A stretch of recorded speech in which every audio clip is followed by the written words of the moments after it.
Hello, everyone, and welcome to a very special edition of the Systemagic stream. And today, Greg has been somewhat ousted, and in fact, the Green Cabal is taking over. So I would like everyone to welcome special guest and frenemy of the stream, Brother Zax of the Cabal. Thank you, brother Andrew. It's great to be here. I'm glad we finally got rid of Greg. I don't have to be an enemy of the stream anymore.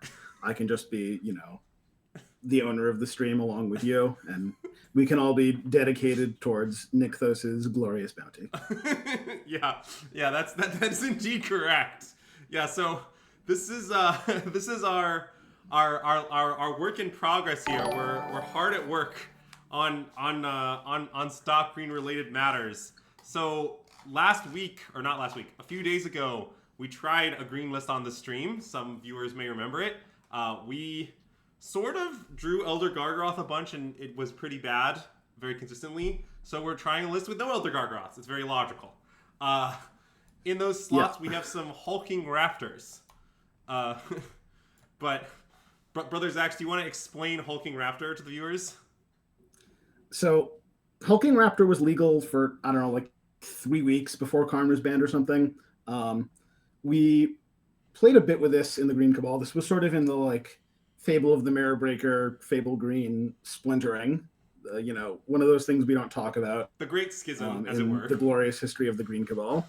But this card is good against interaction. It's if they do kill it, early, it's probably going to take their entire turn. And it's good when you're being disrupted because it gives you the mana back, ramps you nicely into calves and storms and such. It has 4 power to trigger Kiora. So this was, as I recall, the flex slot we were most enthusiastic about in the old days. And seeing Elder Gargaroth perform poorly, it costs a little more mana. It doesn't have immediate impact, and it doesn't have any protection. Hulking Raptor also doesn't have immediate impact, but at least has protection. I've played a bit with it off stream in the last week, and I think it's performed adequately. So I'm excited to play a bit more with it. Yes, agreed. We're also trying one invasion. It's pretty experimental. I don't know if it will actually be good, but I do think that with 8 of these effects, it's probably better than it was before. It might be better than it was before and still bad, but I want to give it a chance over the 4th Oath. I also kind of think we'll probably board it out a bunch, but I still want to try one. Yeah, that makes sense to me. Although if we ever draw it in a one-lander that we would have kept if the card were Oath, I will make fun of you. Yeah, that's, I think, reasonable. Yeah, our other suggestion comes from old host of the stream, Greg, who thinks that maybe the best plan against Phoenix is to stop pussyfooting around and just play 4 unlicensed hearse and stop doing anything complicated. So for the time being, we have 4 unlicensed hearse, and we'll see how that goes against Phoenix. I'm not saying we'll solve all our problems. I know it's possible to die to some ledger shredders, but Hearse is pretty good against them. In the old days, I know Alan Wu used to board in his unlicensed Hearse from the mono green sideboard against Phoenix, and maybe boarding in 4 will mystically fix all our problems. Yeah, I've been playing a list with 2 Hearse, and my main complaint was that I didn't draw it enough against Phoenix. So I think going up to 4 might address that issue. Yeah. Do we have any update on whether the Stonebrain is playable? So I did manage to beat Amalia once, and one of the games was because I Stonebrained. It wasn't even Wild Growth. It wasn't even Amalia. I remember. So we were talking in the Green Cabal. My opponent went turn 1 Soul Warden, turn 2 Amalia, and I Stonebrained their Wild Growth Walkers, and I just died to Amalia because it was just like a 7/7. But then I played another game where the same thing happened, but instead of losing to the lone Amalia, I managed to beat it. I will say I played against Amalia 10 or 15 times, and I've won twice total. So it's possible this is a bad allocation of sideboard slots, and the matchup is just hopeless. But It's possible I just ran bad, and maybe we'll get to see the Stonebrain perform well. I mean, it's also not obvious to me what other card should be in our sideboard. I want the record to reflect that I have a somewhat good record against Amalia with this deck, by which I mean I'm 1-0. I see. But I mean, that's obviously just a player diff issue. I think we can all agree. Yeah, of course. Well, you shuffle your opponent's decks better, so they don't get to just stack, Soul Ward and Amalia Wild Growth Walker in their hands. Yeah, I'm not very that's good at shuffling. A key skill. Uh, yeah. I do think if we had infinite sideboard slots, like we could theoretically play any number of Obstinate Baloth. Like I think kind of for each one we play, we'll make the the mono black waste knot matchup better, kind of without limit. I would expect, but oh, he's louder than I am. I can fix that. Hold on. I'm adjusting your level slightly downward because my level is actually maxed in OBS. Wait, say something really quick. Hello. Okay, you're a little louder than me now. I wonder why I am so quiet. It's weird. 1 second. Is this the right mic? Yeah, it looks like it is. I'm not sure why I'm quieter than usual, but yeah, Greg is just he's got a slightly different complexion today, Yeah, of course. Big shout out to all my otherworldly straights in the chat, by the way. Oh my god. Anyways, yeah, so I'm not sure what else to say about the list. Oh no, I forgot to light a candle. Oh wait, okay, chat, we're gonna have to quickly light a candle. Yeah, I apologize for failing in my duties. Yeah, that was really lax of me. Let's get this going. See, you have to understand that to really sabotage my candle lighting efforts, Greg has left me with a lighter that only kind of works. But anyways, so now I have just lit this clean cotton Yankee candle. It has no notes. So good work, everyone. Keep that in mind. But anyways, yeah, so I'm not sure exactly what's going to happen on the stream. Oh, hey, Greg. Hope you feel a little bit better. But yeah, God. I would like the record to reflect that although the Cabal has taken control, we really prefer to, kind of engineer events from the shadows, pull some puppet strings, as it were. So Greg will be back in at least theory next week. But for today, the Cabal's in charge. Yeah. A real rare look behind the curtain. Most viewers don't know I've actually been running the stream the entire time. Yeah, that is a little discussed fact. But anyways, I think that's probably enough preamble. Should we fire off a league here? Yeah, let's go. Yeah, as Sam points out, it's true that most viewers don't know that I secretly control the stream. Nicole, the list that won the challenge yesterday. I'm gonna say that we're authorized to not consider it because the person who won the challenge actually got 9th. Well, okay. I'll just say quickly about that list. Are people aware that list has literally like 4 basic forests? 4. Nicole, they got 9th, and the person who got 7th dropped from the tournament. Yeah, like I think the list really good. I think the list that won the challenge is sort of deranged, and therefore we will be not playing anything very much like it. Anyway, this hand is the GOAT, so let's keep. Wait, you're in a game? Can you? Oh wait, can you not see? I'm seeing the league screen. Oh no, wait, did I share the wrong thing with you? I was supposed to share the whole screen with you on Discord. Wait, hold on. Let me fix my Discord. Okay, I popped up Twitch while I wait, and I agree that this hand is very good and we should keep it. Okay, great. I can see the hand in Discord as well. Okay, good. So yeah, what I like about this hand is that it's very good. See, what people in chat may not know behind the scenes is that basically, in order to discuss plays with anyone while you're playing Magic Online, you basically need to stream your screen to them separate from Twitch because Twitch is usually slightly too laggy to reasonably discuss plays. It might be possible to make work if you play like really slowly, but this is usually what we do. Anyway, that's not good. Yeah, so real quickly, our opponent has 80 cards and they play the Steam Vents. It's probably Niv. I like the Niv matchup quite a bit. Sort of the way I think about this matchup. I talked a bit with Bobby about this. We're doing VOD review of when I won the challenge. Is that your deck is faster than them. You have acceleration, and they basically don't. They have 4 Caryatids in a Dream, and your end game is also better than theirs.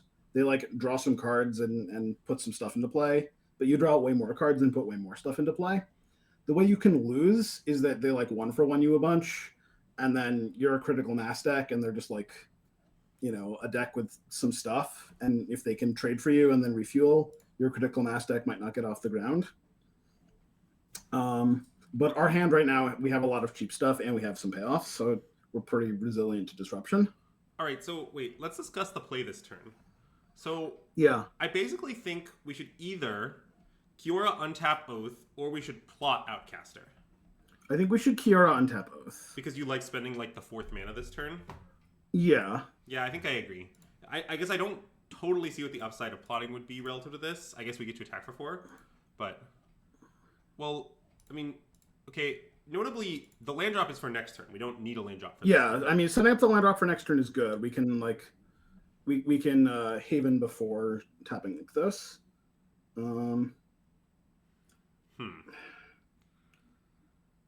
mean, we might want a Cavalier of Thorns. Yeah, I think we have enough cheap stuff that we should just take the expensive payoff here. Yeah, I think so too. Also, we kind of want a land in play. Yeah, I agree with that assessment too. Yeah, one of the hidden upsides of Cavalier of Thorns is that you can put basic forest onto the battlefield untapped. Yeah. One of its most powerful modes. Yeah, I think few speak of this.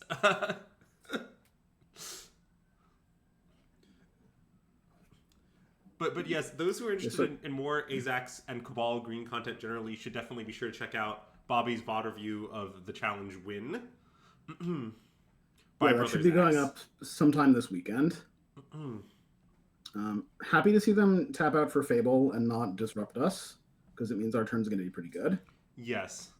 Well, I think just generally... Forest is nice. Wow, the best draw on our deck, Forest. Yeah.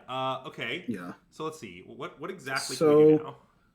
So one candidate is play Forest, tap Elf Lair for Wolf Willowhaven. That brings us up to 4 Devotion. Yes. Then we get 4 mana off the Forest and the Nykthos. We cast Trailblazer. We go up to 2 mana. That gives us 5 Devotion, and then we have enough mana left over for 1 payoff. I mean, the only other option to that would be to play Old Growth Troll off the 4 mana from... I mean, I guess... Okay. Yeah, but that just seems worse. We can Troll and Trailblaze. Yeah. So yeah, there's no other way to get more Devotion down sooner, because the Outcaster is the only thing that refunds us a mana, and we need the refunded mana in order to put in. Oh, I guess that's true. Yeah, we do. So yeah, this seems fairly straightforward. No, you're right. This is kind of the only line. Yeah, you could imagine playing like Hulking Raptor instead of Cavalier for like some Galaxy Brain reason, because like the Hulking Raptor needs to start the turn in play to have max value, but I think we just Cav. Yeah, I think so too. It seems kind of hard to get away from this. Yeah. I would say we're like hideously winning. That if they cast Sunfall, we're in a very good spot, and if they don't cast Sunfall, we're just winning by force. Yeah. I might even hold the Elf. I mean, we can hold the Elf. It doesn't really cost us much. Yeah, I mean, I just think games where they don't untap and cast Sunfall or Deadly Cover-Up just don't really matter. Yeah. All right, I'm down. I mean, maybe that was a reason to play Troll if we wanted to like hold Outcaster back for like post Wrath or something. But we do draw a card with it immediately. So. Yeah, I liked drawing. We drew 2 extra cards from playing it like this. Well, but relative to playing Troll, we drew 1 extra card, right? Well, no, we drew 2 cards. Like we wouldn't have played anything else after playing the Troll. Oh, right? I see what you're saying. You're right. No, we drew 2 extra cards. Yeah. Okay, this is probably right then. Yeah, so, I mean, this is certainly what they would do if they had Sunfall or Bring to Light for Sunfall. Yes. Or Cover Up. I mean, I think they're pretty likely to have it. I just think we can beat it. Yeah, I do think it's pretty likely. But, you know, totally fine with this being the way that the game continues. Yeah, they're tapping the mana so carefully. This is definitely a BTL. Yeah, it's Bring to Light, yeah. Aren't I also going to be up all night for the Japanese LRC? Glad you asked. Yes. Nice. Ooh, cheap viewers. Yeah. You want to buy some cheap viewers? I will be up pretty late tonight because I will be casting. Oh my god. We need a mod in chat. Yeah, I'm on it.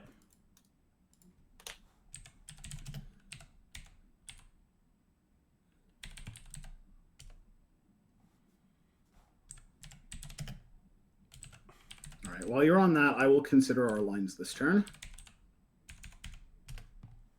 Okay, I removed both the the spam posts.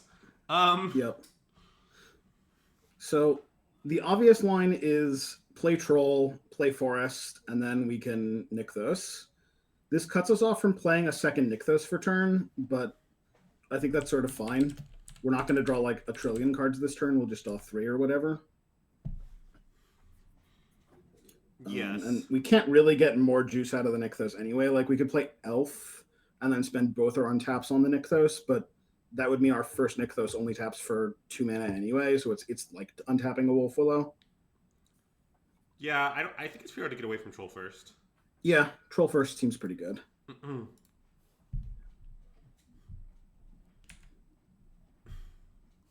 Ooh, that's nice. Potentially. I hope you enjoyed me trolling Alan by giving him mod chip. Oh, nice. Yeah, that's pretty good.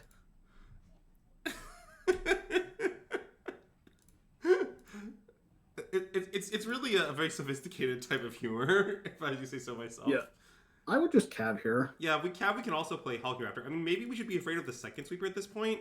Yeah, I mean, we might not want to play the Hulking Raptor into the second sweeper. Well, but we did... Milling the Oddity isn't perfect, but it's probably going to be fine.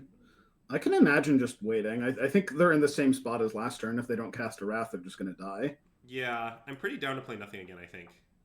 Yeah, it would be nice if we can eventually get the second layer down for like maximum putting the screws to them, but obviously this turn was a lot better when we didn't do that, so I don't mind that it happened. Yeah, agreed. Oh, and thanks for the large raid misplaced Ginger, friend of the stream. Wow. Perhaps playing, classic deck Waste Not that we've certainly never made fun of for like 20 minutes straight on the stream before. Sam, I don't think that's what happened. But yeah, I got so tired. I was like testing this deck and playing so much in leagues. That's like really why the Obstinate Baloth sat. I was just like, I'm tired of this stupid Waste Not deck. Well, I don't think it'd be insane to have more still. I mean, I like that they yeah, it certainly played somewhat frequently. Yeah, okay. Our opponent has cast a card not named Wrath. Unfortunately, the Oddity is in our yard, so we can't kill them. Yeah, I know. But we're going to fuck them up. I think they might be... Yeah, it's going to be really bad for them. I don't know exactly what's going to happen. Yeah, I mean, we can only make one layer, and we can't directly like kill any of their permanents, so it's hard to imagine winning this turn. Yeah, I guess that's true. But let's just do a bunch of biz, right? Yeah, I'd like to do some biz. So wait, let's see. The right way to start is this a play cav using this response? Cav first, yeah. Yeah, it's yeah. So okay, we're gonna play cav. We're gonna put these triggers in the stack. Then we're gonna use this Nykthos. For those unfamiliar, the point of this is that if we hit another Nykthos, we will be able to keep going. We're gonna brick. We forgot to hit another Nykthos. Yeah, that was unlucky. Let's play a Raptor. Okay, well, we now out of the Nykthos, but I think we're out of, like, gas, actually. Yeah, we're out of gas, and I want to play the second layer this turn. Yes. So I would just, like, play the Haven and fire up the layer for a lot. Yes, agreed. I think we just do this. I guess I can play the Elf now? I don't know. Yeah, I'm sort of indifferent on playing the Elf. Yeah, it seems like it could not matter less, but... yeah, it might matter later to have it in hand, but whatever. Yeah, I don't know. I sort of think it won't, but...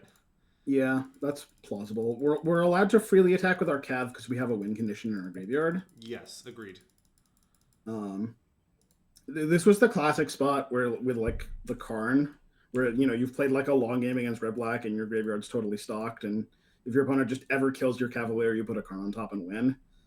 It's a pretty bad spot where your opponent controls Cavaliers of Thorns that you're just never allowed to kill. Okay, so I think I would attack with the Troll. Yeah. I like the Troll attack. What I like about it the most is if they kill the Old Growth Troll, it will stick around as Devotion through a Deadly Cover-Up. Yes, agreed. And if they don't kill the Old Growth Troll, then I especially like attacking with it. The Hostile Tell, I think, is heinous. Yeah, I think I would just prefer to play more Uvenwald Oddities. Notably, okay, yeah, I don't like it either. Like, this is gonna sound weird, but bear with me.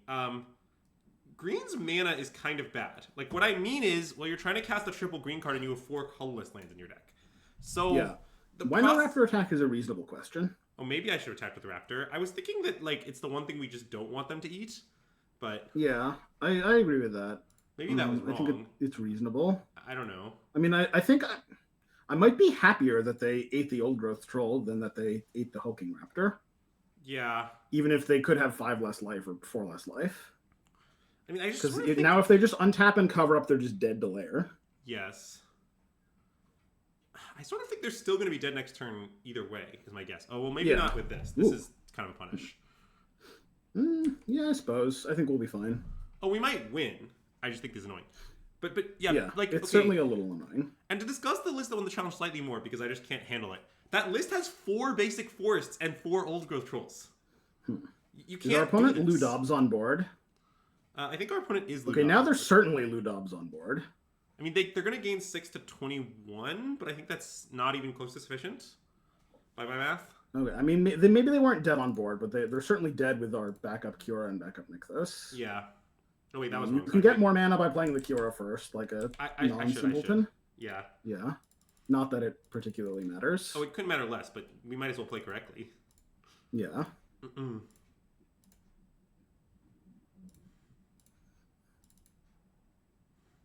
But yes, we're happy to discuss the challenge winning list as long as by discuss you mean, makes snide comments regarding. Of course. I got to activate a layer for 102 yesterday. That was nice. That is a nice number. My opponent was playing a Metalwork Colossus deck with the new artifact that makes Urza's constructs. So they literally just had 80 toughness in play. I was like, well, I think I can beat 80 toughness. Okay. Yeah, so I like those 3 cards. Don't ask me what to board out. Hey, Zax, what do you think I should board out? In the challenge, when I was faced with this situation, I had 1 less leveler, and I cut an Old Growth Troll, and then I cowardly cut an Elf. The idea behind cutting Old Growth Troll is that all of the removal exiles. I mean, I was wondering if it should be one of the invasion/oath effects. Yeah, that's reasonable, although we're going to learn less about invasion if we side it out in every match. Yeah. Chat points out Raptor's probably worse than Old Growth Troll. I did not have Raptor in the challenge. But yeah, I agree Raptor is probably a cut before Old Growth Troll. No, I mean... I sort of like it, though. I mean, I think my opinion is... I think this is probably a matchup we're allowed to cut, 1-ish elf, would be my guess. Yeah, I think that's probably right. The second elf, I think, is worse in this matchup than the first elf, as opposed to a matchup like Phoenix, where the second elf is better than the first elf. Yes, I agree. I mean, I propose these 3 cuts. What are your thoughts? That seems reasonable to me. I don't think Pick Your Poison is worth bringing in. Well, mostly I'm a Pick Your Poison hater and a Pick Your Poison doubter. Well, okay. I mean, what I would say about this is, fundamentally... the fact that it could just, eat a bean is probably, killer for it. Well, it's in the deck because of people putting Vein Ripper into play on turn 3. That I think is pretty straightforward. Yeah. I certainly understand that motivation. I'm a little dubious. But basically... What you should know is Doomblade is bad in ramp decks, okay? If you're playing a ramp deck and you have the option to play Doomblade, usually you should decline that option. Because fundamentally, trading 1 for 1 is bad for you. This is some pretty basic Magic theory, I think. Right? What I'm saying is, because this is fundamentally Doomblade in a ramp deck, the bar for me to board it in is high. I'm not just going to put it in on a whim. It has to be really good against them. And I think that when people do the Storm Vein Ripper thing, it's so good, it's so important to kill that it's worth doing, but in almost all the circumstances it isn't. Alan, I think killing a Bean is not fine. Bean is a pretty terrible card in the Niv decks. It's not like Bean in Modern or even Standard. The format in this is just not good. But anyways, let's submit this. Yeah, this seems fine to me. Love boarding out cheap cards for expensive cards. It'll be fine. Yeah, it'll be fine. Well, this is why I didn't want to cut too many L's, because that is somewhat fundamentally what we're doing. Yeah. I think this hand is probably bad enough to mulligan. Yeah, I think we should mulligan. The sideboard has 4 Stonebrains because we're tired of losing to Amalia, and we want to find ways to not do that. Oh, God, I think we should maybe keep this. Oh, yeah, I would definitely keep this. I imagine we should bottom the second Nykthos. Yeah, well, I agree with all that. I I sort of think this is a keep lose, if that's a concept familiar to those. I'm familiar curious. with a keep lose, but I don't know. I think this is like a keep and like have a chance. Yeah. We're not that far away from doing things. Yeah, it's a keep plus draw something for sure. But yes, the sideboard has 4 stone brains because we are afraid of Amalia mostly. They have some other applications like Lotus or whatever, but yeah, their main purpose is for Amalia. And whether or not they're good in that purpose is honestly still a question we're working on. We're not totally sure. I would play Nykthos for turn. Why? On the grounds that they can't kill it and they might unboard ego it. Oh, that's a good shout. Yeah, I think you're right. And I'm just gonna play 2 Wolf Willows. Yeah, definitely play 2 Wolf Willows instead of plotting. Yeah. That seems pretty clear. I mean, I don't really want to cast Outcaster until we can guarantee a card draw in some way. Yeah, I agree with that. We can plot later. We just got all our mana into play. We can afford to spend some mana later on the Trailblazer. Now, a somewhat interesting question is, let's say our opponent were to play Fable this turn, which it looks like they're not doing, but let's say. Yeah. Would we both stage you it? I usually don't. Like, I really value being able to kill a Leyline Binding in this matchup. That makes sense. I mean, I don't hate Kiora Trailblazer. Straight up. Yeah, I would go for it. It might not work, but... I mean, it's not trivial for them to kill the Kiora. They have, I guess, 4 land types, so they can Binding it. They can Binding it, but I mean, I just think... Yeah. Even if they do we have a Boseiju, I guess, for that. Yeah, that doesn't really stop it. Like, I'm just going to untap this land, right? Yeah, yeah. And then, of course. if they Binding it, we'll just, in response, Boseiju it, and we still draw our card. So... Well, you can... let the... If they Binding it, you let the Binding resolve. And then kill it. Sure, I mean, that seems immaterial, but yeah. Well, we'll get a Kiora back that could activate, and we might draw a card that's good. Sure. Yeah, you're right. Okay, it is material. Okay, nice. They didn't do any of that. Would you say we drew a banger? Not exactly. I mean, should we play I think this elf? playing that elf might be immaterial. Like, I think it might not do anything. Yeah, I think we maybe shouldn't play it. Yeah, that's where I'm leaning. Okay, let's not. Yeah, good talk. Well, I think we're just in agreement. Like, to clarify, like, I don't know, but we're just thinking, like, we have infinite mana right now if they don't Wrath. If they Wrath, we'd rather have the elf in hand. Yeah. So it doesn't seem like there's that much justification to playing it. Do they still play the, like, Plague Wind card? So normally Niv does not play the Plague Wind card, the Dune Blast card. Okay. I did see it once yesterday and it scared me, but like I don't think Claudio plays it, so I don't think the average person plays it. Yeah, I mean, I assume that everyone who plays Niv is just playing it because of Claudio. Yeah. Yeah, like, Niv has extremely good numbers in terms of, like, win rate data on Moto, but it's because, like, most Niv pilots just are Claudio. Like, it's more like Claudio wins a lot, and most Niv players just are Claudio, so it gives the illusion that Niv is better than it is, I think. I'm not sure that exists, but I'll take your word for it. Oh, wow, I wonder if they're going to be like a big non-coward and get like Niv here. I hope the answer is yes. Because then we could easily just kill them on our turn. Don, get out of chat. We don't need you here if you're going to talk about Illuminator Virtuoso. Yeah, I mean, that's you can't just you can't just be saying that. It's a little unsportsmanlike to play Illuminator Virtuoso. Yeah. We've got 4 Stone Brains for Illuminator Virtuoso. So that matchup is solved. Hooligan's Command. Wait, what? I'm glad we held on to the elf. Why is the card Coolgun's Command?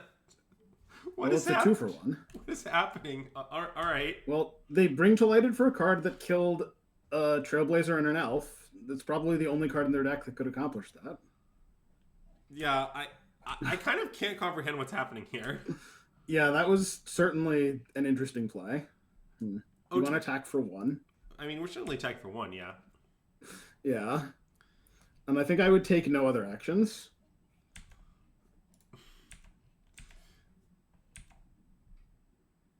Isn't Niv very good against Waste Not and Vampires? I can answer that question. No. Any more questions? I am not. I'm gonna level with you. I think Vamps vs Niv is very close. So I can imagine, like, sort of structurally, theoretically, the Niv deck exists to be like a slightly bigger mid-range deck, so it certainly should beat those decks. Yeah, I've won it a lot as vampires, like a pretty huge amount. Yeah, the issue is a bit of a functional deck diff. It's similar to the Phoenix versus Wasteland matchup. Yeah, there's a lot of like awkwardness that Niv has, and that awkwardness I think is often exasperated by cards like, wow, that probably This is kills us. troubling. Yeah, yeah, it's funny that they didn't just kill our forest. That's definitely better than killing the Nithos. But also, yeah, that was quite something. I mean, I guess I won't concede, but we are pretty. Yeah, good. we could peel a Cav and something. Yeah, I agree with something, but I kind of doubt we can possibly win from here. Yeah, that was pretty sick. In paper, you can bring to light for that card. Or if there's like a Thalia in play and you have some purple mana. Yes. That was really good. Oh, I'm glad we all got to experience Casualties of War. A real throwback to the oh, okay. Okay, well, certainly not casting it. Yeah. See, the thing Charmeleon? about mono green is that you? Is it's a bit like Charmeleon. So you keep in mind. Yeah, I would just take the elf. I'm not a coward. Okay. The elf is 2 mana, in a sense. I guess I think I would take the Trailblazer, yeah. Yeah. That could do something. It's fine. We'll just top deck card and easily Can you pop out your graveyard? Yeah. Like, yeah, so that it doesn't keep going back and forth. Their graveyard is irrelevant. Yeah, we'll do it like that. Certainly our graveyard. But oh, Charmeleon.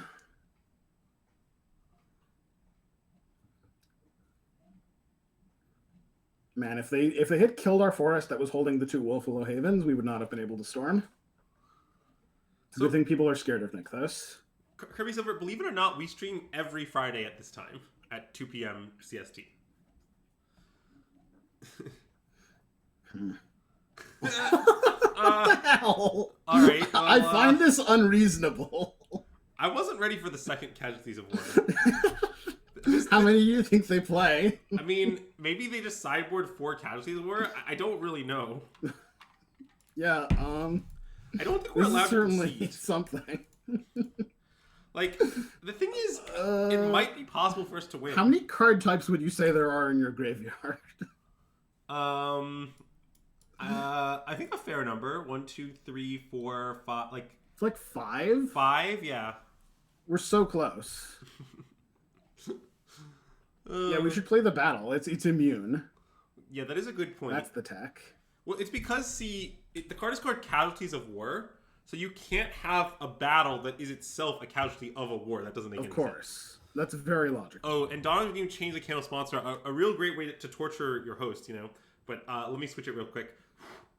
I thought that was the entire point of the stream. Yeah, roughly. Okay, so I'm going to switch it to, let's see, what do we got? I wish we could do this on the opponent's time. Can you just play your elf before you change the candle sponsor? No, sorry. Priorities. Of course, I understand. Okay, so the new candle sponsor is going to be this berry mandarin candle with notes of grapefruit and pomegranate. Dog cameo? Come on. Oh no. During sideboarding, we can maybe do the dog cameo. Okay, I will get Scipio during sideboarding, yeah. I can't. All right. What's happening here is oh no. Derek Davis redeemed another change the candle sponsor. Hold on. All right. I'm going to yell at you to press the 6 key once if you haven't done so. Oh, I have done so, I believe. Okay, good. All right. Well, in that case, I'm going to change it to this.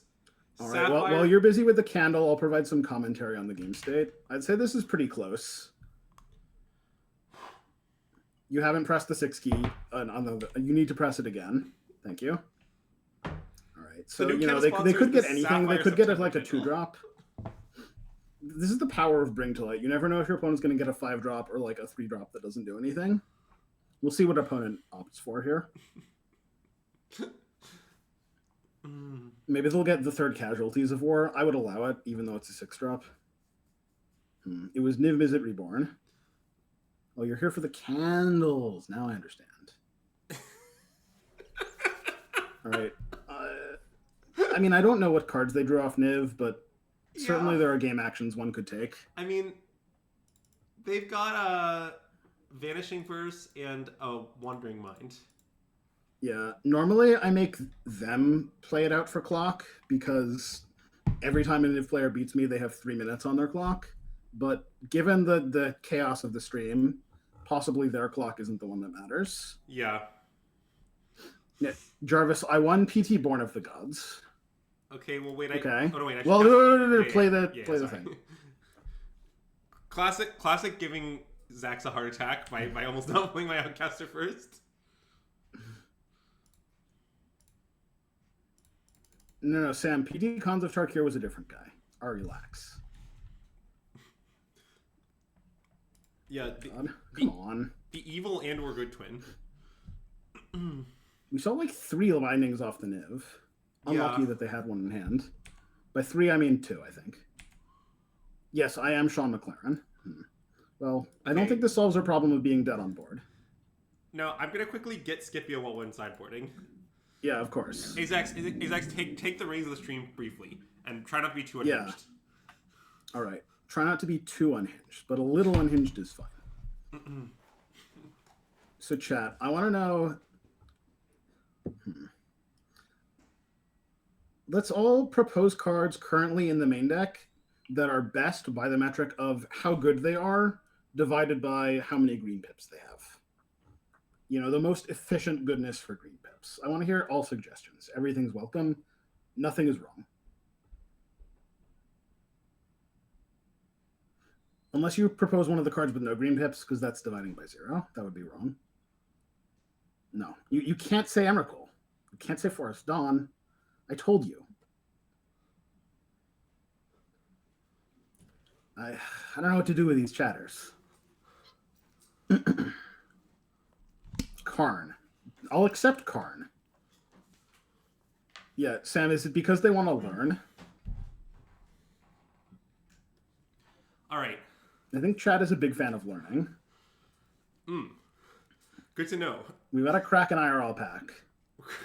Oh my god. All right. Here's Scipio, everyone. Everyone see the Scipio? Here's Scipio. All right. Now, hold on 1 second. Scipio, stay. Oh, so I have thoughts on Elvish Mystic versus Llanowar Elf. So whenever I board out multiple elves, I always make sure that it's an even split, because my opponents could play Bioblight or Legion's End. No one's ever played any of those cards against me, but every time I'm in sideboarding and I'm cutting elves, I'm like, I'm doing this because of Legion's End. Very smart. That makes a lot of sense. All right. It's my specific brainworm. Here is this Thunder Junction pack. There's an Eroded Canyon, Nice. a Phantom Interference, a Tyrant Scorn with Weird Art. The rare is Archmage's Newt. There's some Lava Spur Boots, construct playable card. There's an Aloe Alchemist, which is probably the pick. And I could sort of imagine lowering our curve, given that we saw 2 casualties of war, but I don't know. Maybe that's fake. Yeah, you want to board the elf back in and cut the Hulking Raptor? Or a leveler, maybe? I don't know. We could cut a leveler. I'm fine with that. All right. I hope everyone is enjoying Scipio, though. Come up here, Scipio. Of course, I'm enjoying Scipio. I'd like to be on the play. Yeah, Hulking Raptor could counter an entire casualties of war. That's a very good point. You should know that he's kind of sleepy. He was napping upstairs when I got him. Are your dogs ever not sleepy? I think they mostly sleep when I'm not hanging out with them. Like, they don't, that's a good time for them to sleep. That's kind of boring. What I like about this hand is that it's good. That is also what I like about it. Oh, Dom. And I would intend to plot the Trailblazer on 2 to, like, waste their mana potentially. I mean, let's see what they do. I'm not sure that Yeah. makes no sense. Well, because, like... We're getting pushed? We're not getting pushed. Right, like, what if they just have binding up or something?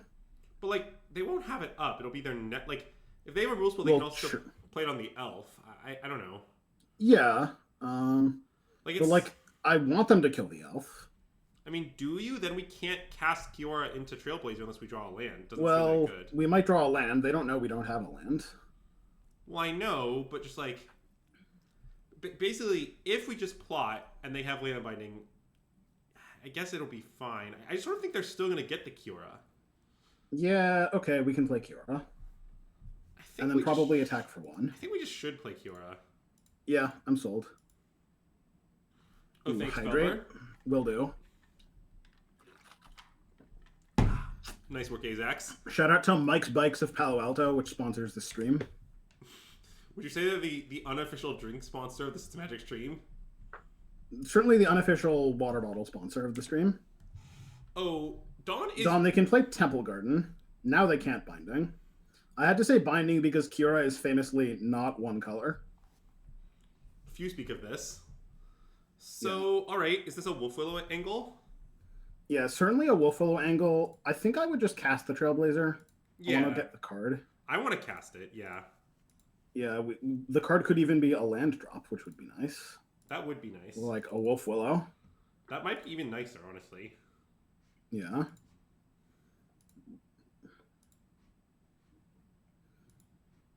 Okay, let's play Elf. Yeah, I like play Elf. I guess we're going to get owned by the Anger of the Gods thing, but whatever. I mean, maybe, but I think that's... I still want to play Elf. Yeah. Yeah. I mean, it is. I mean, their hand is like kind of heinous, but then like maybe we can infer they have some good cheap interaction, but maybe their hand was just heinous. I don't know. It's Niv. I mean, I think that Niv keeps almost every hand of the form 2-land Sylvan any cards. Yeah.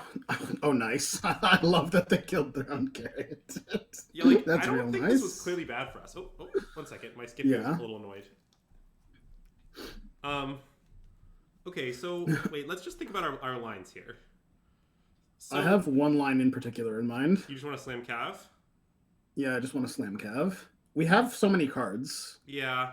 I mean, I guess some of our cards might be mana, which is sort of a pull towards maximizing cards, but I just like, what if we just hit a Nykthos or something? No, I think you're probably right. We should just like press the advantage. Like this gives us a better chance to storm next turn.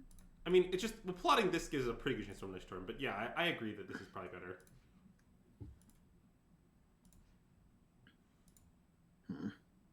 Okay, well, it's a good thing we didn't hit Nykthos, because the Nykthos is not in play, can't be hit by casualties of war. That is true.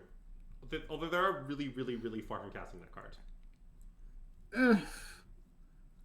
I'm sure, like, next turn they could cast it if they wanted to. That's fair, I guess. Look at this Scipio. What a cute dog. Hi, Scipio. You're a cute dog. Mm-mm. Yeah, in the words of the famous novel Del Toro Quest, no Radzir. Anyway, for the 2 people in chat that got that reference, it was great. Anyways, I think we're winning. I think we should just go Trailblazer. Yeah, I think so too. Draw 3 cards. Oh. You could roll the dice on Storm, but like I don't want to whiff and like maybe fumble some advantage. No, I think we should cast all the Trailblazers. Yeah.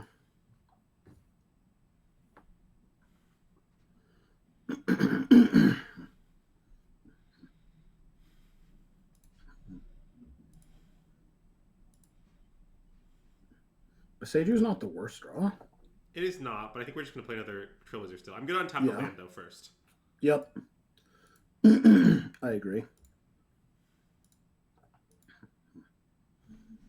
If we hit Nykthos here, we can do some biz. Yeah, Jarvis, you've never heard of it because you're 1,000 years old. Didn't. All right. Well, Troll is still a really good draw. I mean, yeah, it's too bad we can't... Oh, we can cast it. Wait, no, it's great. We can cast it. Yeah. I love drawing 3 cards off my 4/4. Yeah, classic GGG, draw 3 cards. Yeah. Do you want to attack their life points directly? I think we should probably attack the life points directly. Oh, look, it's Nykthos. Yeah, me too. I like that we have Nice. 7 cards that also Nykthos. Yeah. I like our spot. Again, this is another spot where it is possible for them to Wrath next turn, but we'll be fine if they do, and if they don't, we'll just kill them. Yes. What I like about that spot is that it's very good. Okay, so the joke I was making, which is I will grant somewhat of a medium joke, but in the second book of Del Toro Quest, there's a city invaded by rats that are controlled by a giant serpent. You know, it's a very normal thing, and they always say no rats here, which is no rats here. And I was making a joke because Zax acknowledged Scipio as a dog. That was the joke. Yeah, of course. What else would he be? Mm-mm. Well, sleepy boy. All right.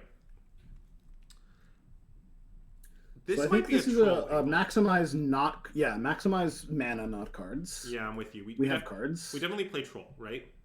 Yeah, that's what I meant.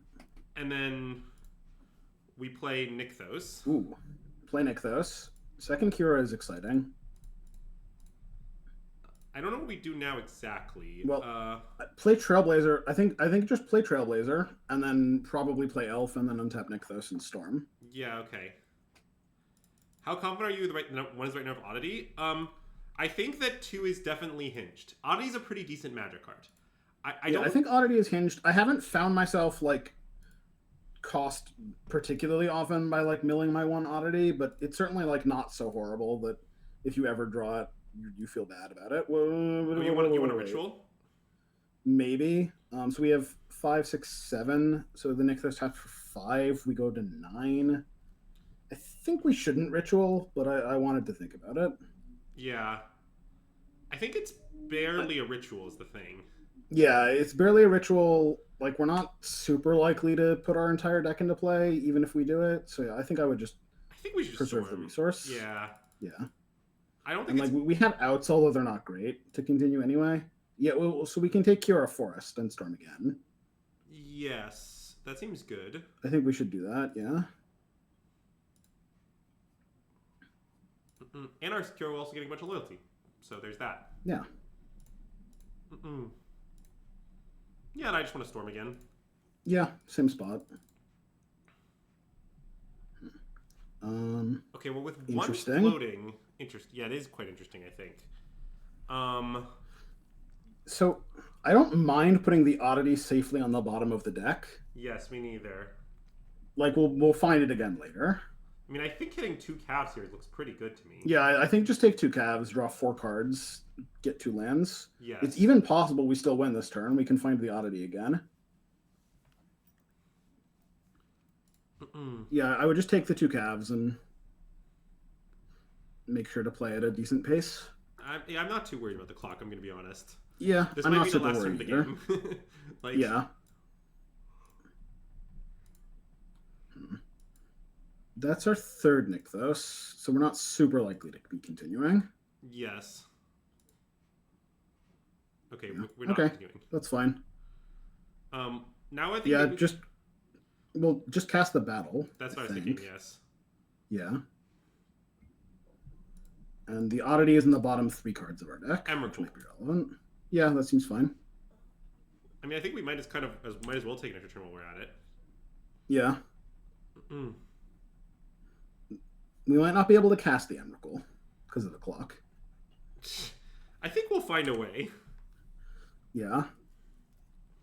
Like, they sort of just have to Sunfall us again this turn. If they don't, they lose. And Yeah.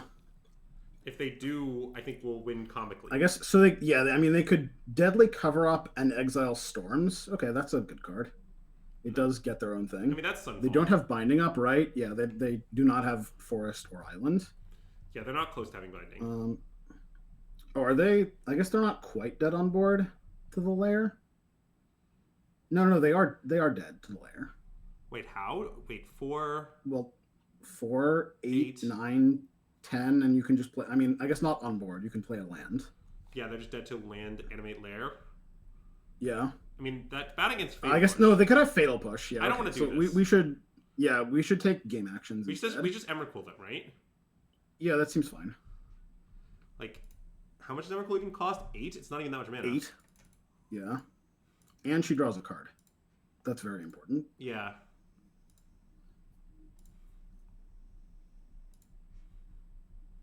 Okay, and I'll play a Beseiju, sure. I wouldn't play the Beseiju. Really? We have 2. Yeah. I don't know. I like playing it. Maybe it's fine. I don't know. Yeah, I can believe it. I can even untap it and then I'll still Beseiju up. Sure. But I'll just take some game actions. It's fine. Yeah. Yeah, for sure. And now I'll take some game actions as our opponent. All right. Shall we cast BTL? I would get certainly I would delete the Bring to Light from their hand. Yeah. We might even cast something off of it. I don't know that I would play the Watery Grave. Wait, well, you don't want to shock them? We can them? just wait, right? Well, yeah. We can wait. We probably want to shock them, but yeah. Yeah, I agree. We probably want to shock them. Okay, BTL. Let's see what they got. Doesn't look like anything great. Oh wait, could we Pillager put a bad card on top? Oh no, it's in hand. Never mind. No, that's not how that works. I don't think we can do anything good. Ego. Yeah, I don't think we can do anything good. We can delete like a Bring to Light from their deck. Sure, I'll find Bring to Light. That seems fine. Yeah. Yeah, we could Helix them, but I don't think that super matters.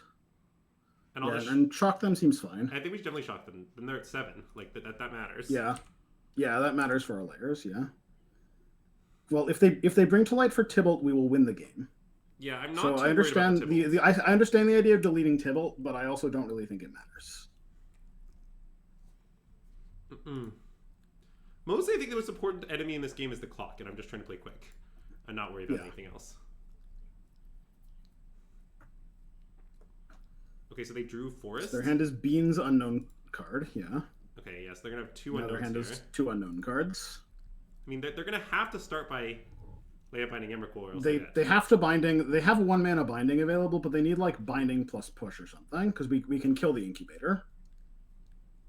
Was playing Watergrave they're good? I think so, Theo. I mean, I think making sure that they're at 7 is relevant, but I don't know. Maybe it's not. It's I guess not obvious. I'm not 100% certain. Like, my intent for our next turn is just to fire up a 7-power layer attack with both, probably. Okay. Okay, now they're Ludovs on board. Yes, now they're just Dobbs. Like, I don't understand they have no outs. Yeah. How many cards are in their deck? How many cards are in their deck? 60. Yeah, I mean... I don't think we're going to deck them. It's a Yorion... BTL Niv is generally a Yorion deck, so...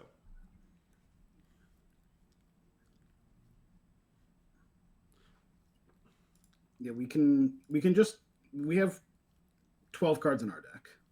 Oh, they're an 80 card deck. We can just attack with. I mean, you can animate the layer if you want. I'm gonna animate the layer. Emrakul famously has protection from instants, and they don't have binding mana up, so yeah, that's I can't really imagine what they have. I mean, I can't either, but I'm gonna animate the layer. You know, come on. Yeah, I feel you. Apparently, I'm gonna animate as a 7 for some reason. So make sure to attack the battle for sure. Yeah, just hit the battle with everything for 20. Yeah, all right, nice. Of course. Okay, so Scipio's going to back upstairs now because he's annoyed with me because he wants to go back to sleep. But everyone say goodbye to the baby Ewok. Scipio. Bye, Scipio. He's a baby Ewok. And then we'll get into our next match in 1 second. Oh, they were playing Solitude. And then we're going to copy it with Fable, even though it's legendary, because they still get the ETB. Yeah, the thing about playing 80 cards before Frog is that it allows you to put Yorion into your companion zone. All right, let's do some more slightly hinged stream running while Andrew's gone.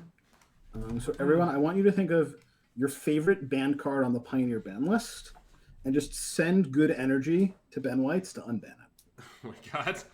Are we discussing sending Ben White's energy again? A common activity of the stream? You gotta send energy to Ben White's. Yeah, he does need it. Yeah, he's low energy Ben. That's what people call him. Jarvis, come on. No, Wiffle Frog, they haven't yet banned Urian and Pioneer. Yeah, I don't think Every they're going time to. my opponent reveals Gigantha, I just marvel at how it's like one of the most egregious cards of all time, and it's the third most egregious card mid-cycle. Yeah, that is somewhat fair. Well, I mean, I mentioned this before, but look, like usually when WotC misses on a card by 1 mana, that card is like one of the best cards in its format, right? So Yeah, it's pretty impressive to miss on a card by 3 mana. Like yeah, that's it's gonna be quite a development. Anyways, so it looks like our opponent is playing Phoenix, possibly. yeah. So maybe we'll get to see these hearses in action. And our hand is a Snapkeep. Sure does look like a snap keep. Common second elf angle. Yeah. How many mana would I say Lurrus missed by? Well, Lurrus is probably more than 3 because I suppose they increased the mana value, the mana cost by 3, and they still banned it. So Yeah, that was. I'm really hoping for Lurrus to get banned in Vintage again. I think that would be very funny. What's the role The of role of Outcaster? Outcaster is that it's Kiora 5 through 8, and it also triggers Kiora, and it isn't legendary. Yeah, like It's very good. Being a 4 mana creature that just draws more cards to 4 creatures is just very strong. I'm not really sure what to say. Also, I think it's not irrelevant that when you're storming, this is another way to go up a mana, which is sometimes important. Yeah. All right. But like mostly it's just like you don't run out of gas when you're beginning your combo turn. It preserves the fact that like the element of this deck which is you're a storm deck that plays Llanowar Elves, which is very weird, but we're still doing it. We're just drawing cards and making mana, and you draw enough cards, you make enough mana, good things will happen. That is pretty much accurate. I also think another aspect of it is this deck's fundamental curve that it's trying to do most of the time is 1-3-5. There aren't many 2-drops or many 4-drops. Rest in peace, Karn. And this card lines up perfectly in 1-3-5, which is, I think, a pretty big deal. Anyway, let's plot here, right? Yeah. A little plotty elfie. I mean, it's nice because look at this. Letter Shredder, not triggered. Yep. We might trigger it later, but don't tell them that. Oh, I won't tell them. Good.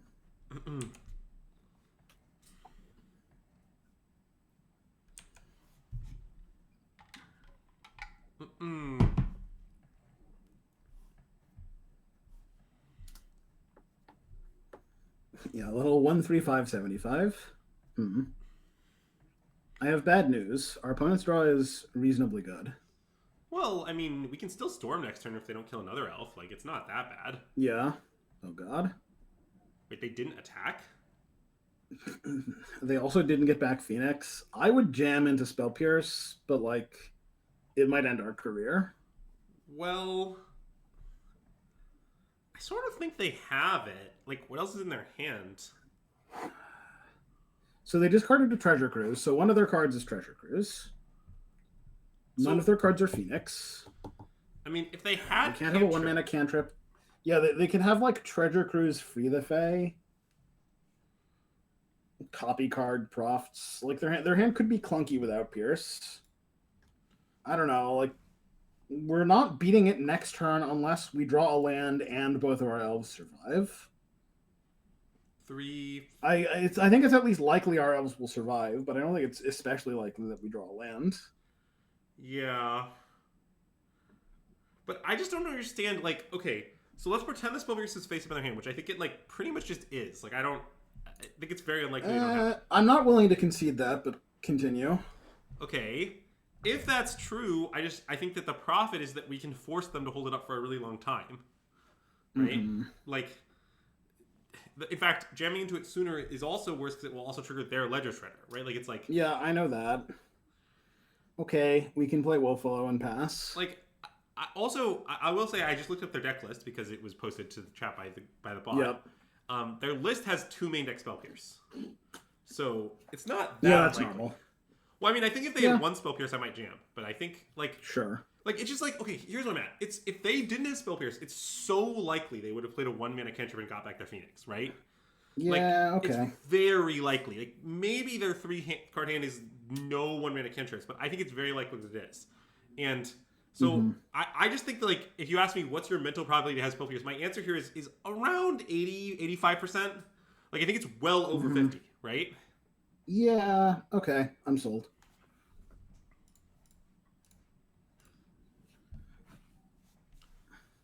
I think this is the play. Maybe that's wrong.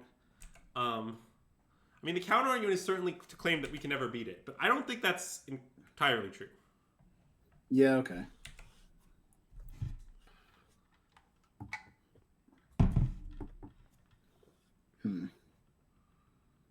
They might not have had it. Oh no. Not like this. I mean, it's 3 steps ahead has been called. We have a Outcaster Trailblazer in the plot zone, Nam. All right, well, I have a plan for this turn now. I mean, it does somewhat seem that my play worked out. Maybe it was wrong. I don't know, but... Well, I mean, maybe they didn't have it.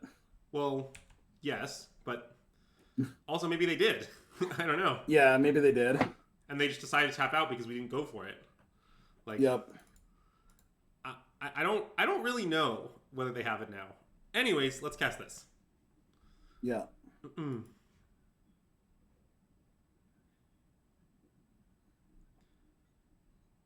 Would you say that Nammersquats is a friend of the stream or an enemy of the stream? What, Nammersquats is certainly for... No one is... Everybody loves Nammersquats. No one is Nammersquats' enemy. Come on. Just wondering how I got into the doghouse. Have you tried hitting better storms? I mean, this storm's not really that bad. I don't like that it puts 2 storms in the bottom of our deck.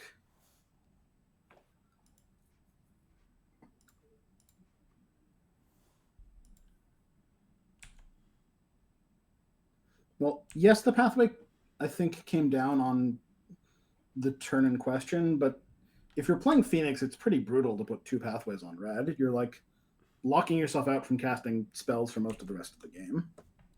Yes. Nobody ever... Like, I mean, I think it's very rare for Phoenix to set 2 pathways to red, like, no matter what's going on. Yeah, it's already rare to set 1 pathway on red. Yeah. It's really not a good land. Pathway is secretly island in Phoenix for the most part.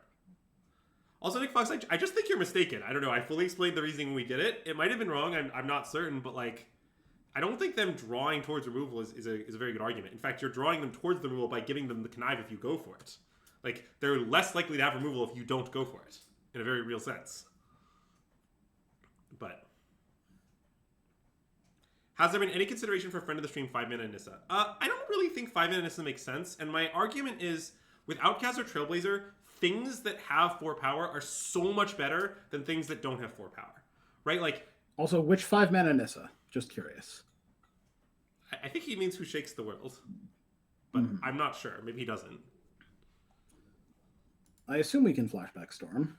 I assume so too, but I haven't done any math. Nissa Vital Force. Wow, what the fuck? I mean, that was insane. Was really aggressive. Any compensated thespians? Yeah, we played Nissa Vital Force and we liked it. Did you know that it kills Teferi? We did play it at some point. The hero of Dominaria. Well, it's also good at comboing. You know that it's sort of a combo piece? Yeah, it untapped Nykthos. Okay, wait, Zax, you need to tell me sideboard. I don't know how to sideboard with this deck. Yeah, I don't know how to sideboard either. I never sideboard with mono green. So, I think boarding out elves is a little suspect because they protect Outcaster Trailblazer in a sense, and the second elf is generally quite good. And when you're setting out elves, you're especially cutting the second elf, even though you're also cutting the first elf. Well, yeah, I mean, I think it's possible the card's supposed to cut is something like Elf Invasion Hulking Raptor, maybe. But Hulking Raptor's for the grindy matchups. Well, I don't think it's for Phoenix. I mean, I think it's an acceptable Game 1 card against Phoenix, but I don't think it's actually very good. Do you? Yeah, I can believe it. I mean, it does die to Fiery Impulse, which is regrettable. Sam says it's specifically for Phoenix. I would not say that. I would say Hulking Raptor is a generalist. It's kind of an all-around solid card. It's reasonable to removal. It's reasonable to non-removal. Well, like, I always thought it was one of the better main deck cards against Phoenix, but, like, I still think if you ranked all of the cards in our deck against Phoenix, it would rank low, if that makes sense. Some people think Leyline might be a scam. I think Leyline is just not good. I'm not really sure what to tell you. I have played with the card. I think it is very bad. I think it is bad.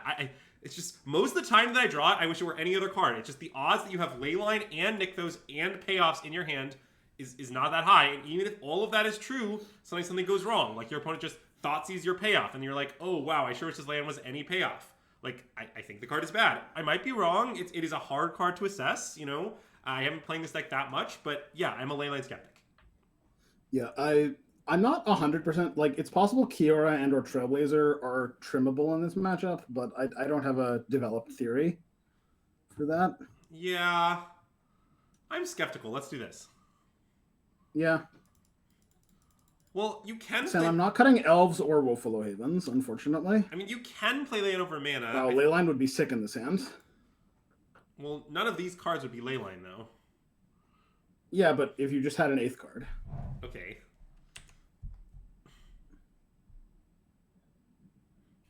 Thanks, Sam. I mean, there's definitely a chance I'm wrong and we'll end up thinking Leyline is good, but, like, I definitely don't think it's like somehow self-evident that just because you can start with this card in play and it provides promotion does nothing else that it's good. Like that isn't. It's not that simple.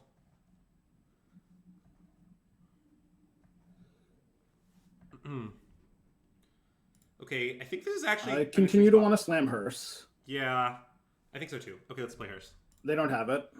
Well, mostly I just think that if they have it, they have it. But like, delaying Hearse is a big cost. Yeah, for sure.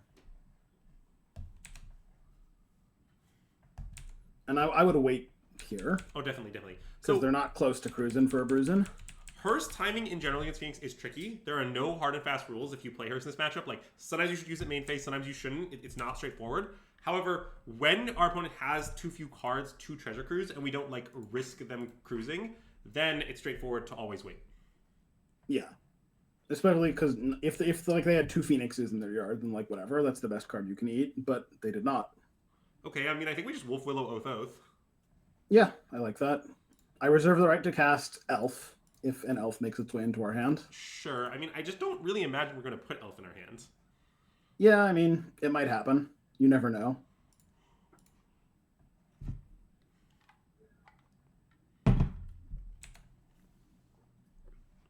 Wow. Imagine if that card were an Elf. Would we be happier or sadder? Well, we wouldn't be happy, but we would have cast it. Okay, I agree with that. Thanks for coming to my TED Talk. Great TED Talk, if I do say so myself. Kiora? I would take the banger. Yeah. I think. Kiora seems great. Yeah, I mean, it like, the 5th mana source that isn't Nykthos has some appeal, but, like, you gotta be brave. Yeah, I mean, certainly we won't want that, but I think we should take Kiora. Yeah, I mean, if like our top 2 cards are Kioras, then we might feel silly, but like whatever.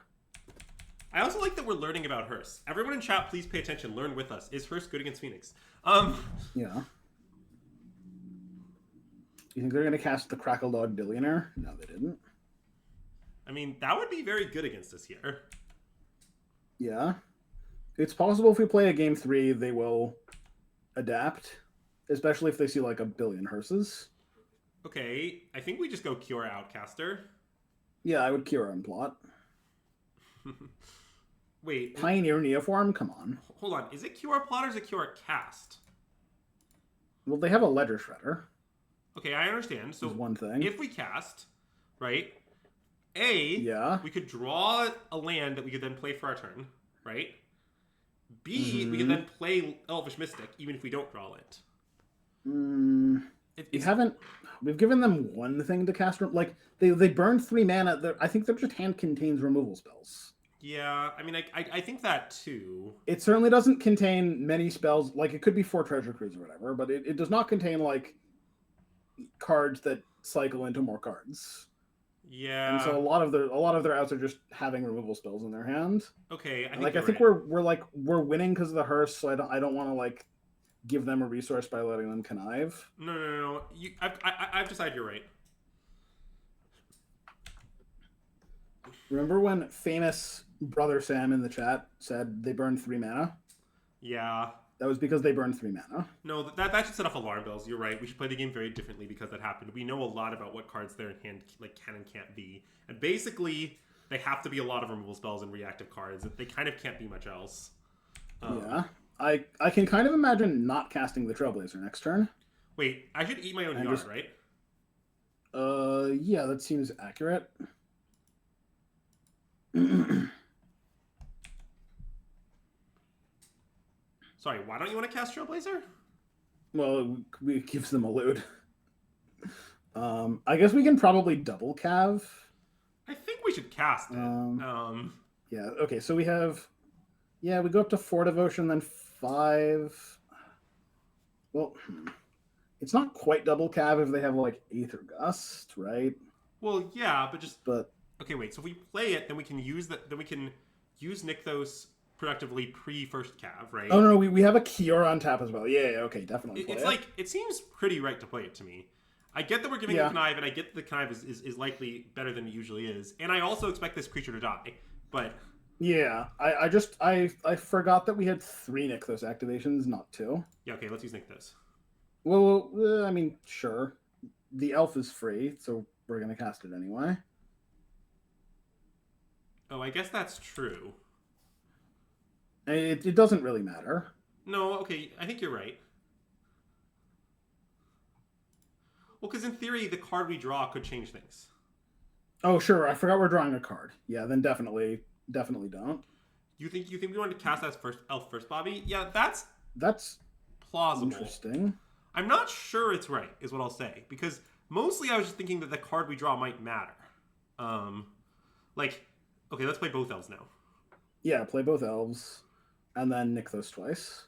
But yeah, basically, I think the question is, when you play the elf first, you're sort of committing to this line, and I think you might be able to do better. But maybe it's too hard to do better? I don't know. That's, I think, the question. All I'm pointing out is, it is certainly not trivially right to play elf first, but it might still be right.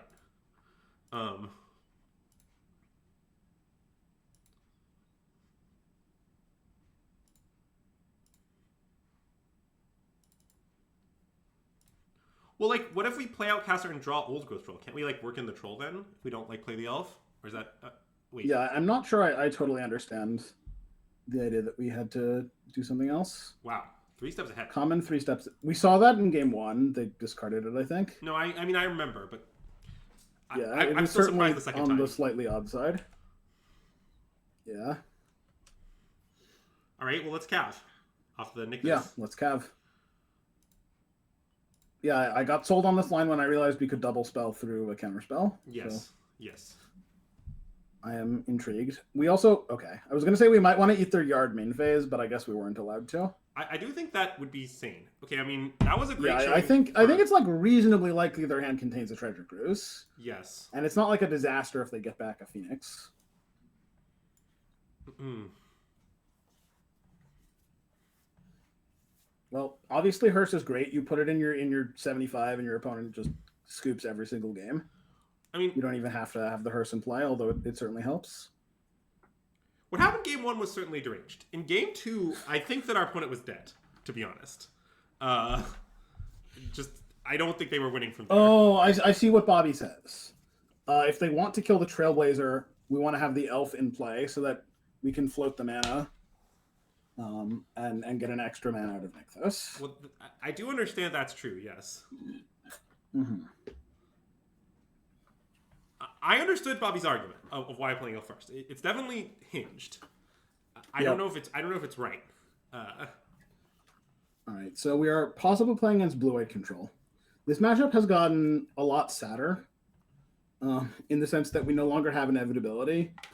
And back in the good old days, you would they'd hold up Wandering Emperor and you just would never attack into it. The problem is, you have to attack. Yeah, that is a problem.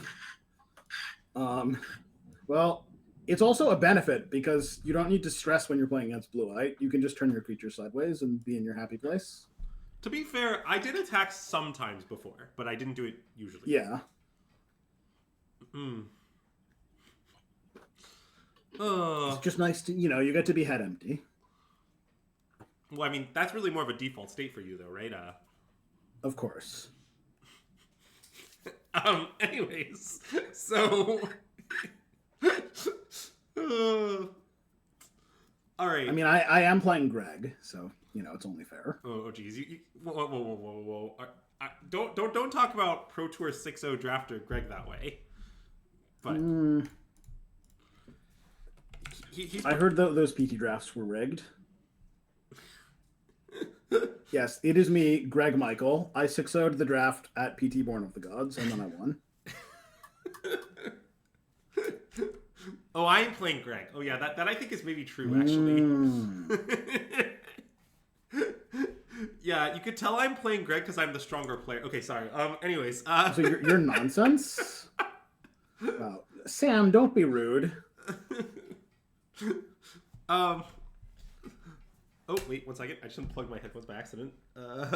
Oh, well. I guess I'll wait for you to have your headphones back on. Okay. Well, when I unplug them, I can't hear you, but they can. Is the weird thing. Okay. Well, Chad asked to change the candle sponsor. Oh yeah, I'm on it. All right.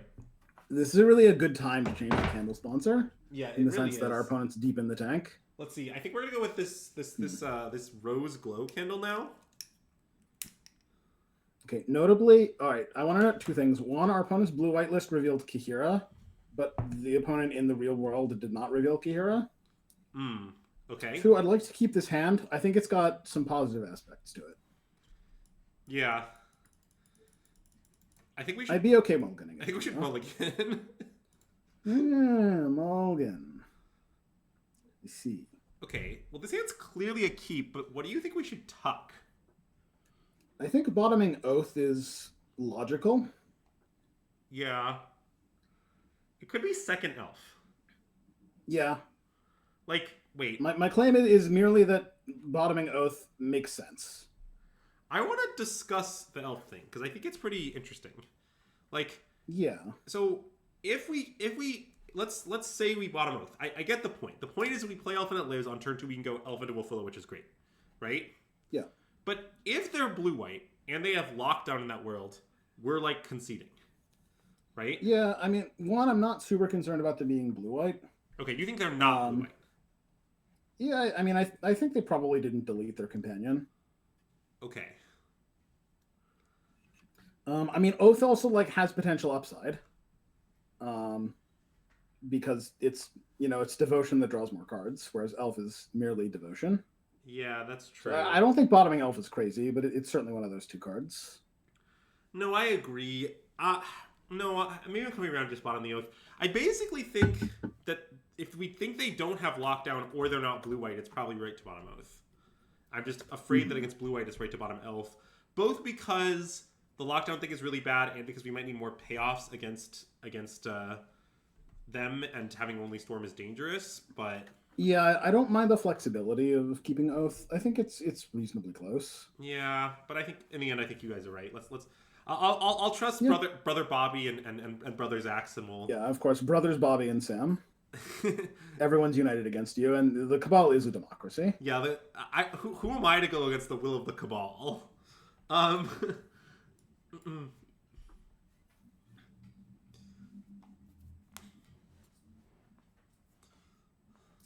The real test of this, Greg, is if he can say something mean. Yeah, I think I'm gonna be able to manage to do that if I'm being honest. But I have to match your enthusiasm. Yeah, that's true. true. You're playing against Phoenix. I don't mind second elf. As we've discussed, second elf is better than first elf. Well, third elf. That's a number I'm not familiar with. Yeah, that's a lot of elves. Well, I would have played the Elvish Mystic first. Well, I understand that, but Greg would have played the Llanowar Elves first. Greg always plays Llanowar Elves first. Yeah, I understand Greg's proclivities. See, now we're exposed to Bile Blight. Okay. Should I play 2 elves? Yeah, easy elf. Yeah. It's better if they untap and play Shredder, and it's just a better use of our mana. We get 2 mana sources into play instead of 1. It does seem better in all ways. Well, when they were Bobby, we only have 3 elves, or 3 oaths rather, so we're not that likely to draw one of our 2 remaining oaths. Man, I hope we don't get Bile Blighted here. Can chat sell me like some Bile Blight insurance? Oh God, Bobby, we're bringing out the stats again. Oh man. Oh yeah, I love Llanowar Elf being 2% probability better.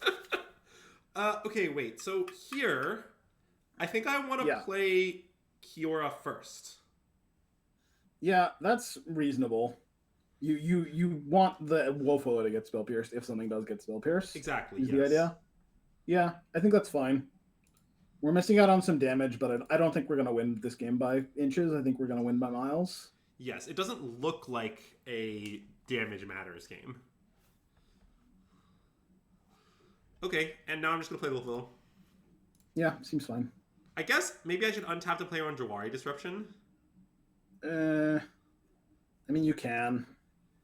It seems kind of right to do so. I'm gonna look up their. I saw they had some Phoenix lists posted on Goldfish.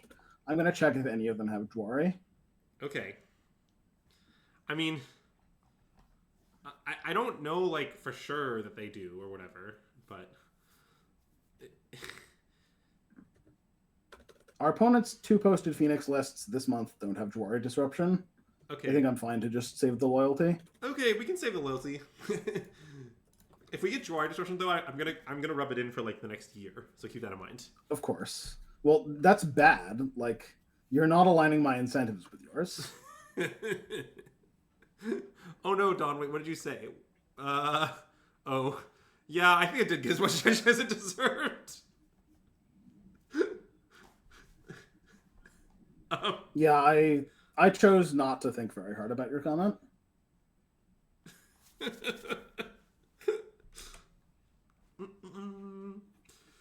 God, so you got some insurance against Dwari Disruption. I got some insurance against Bioblight.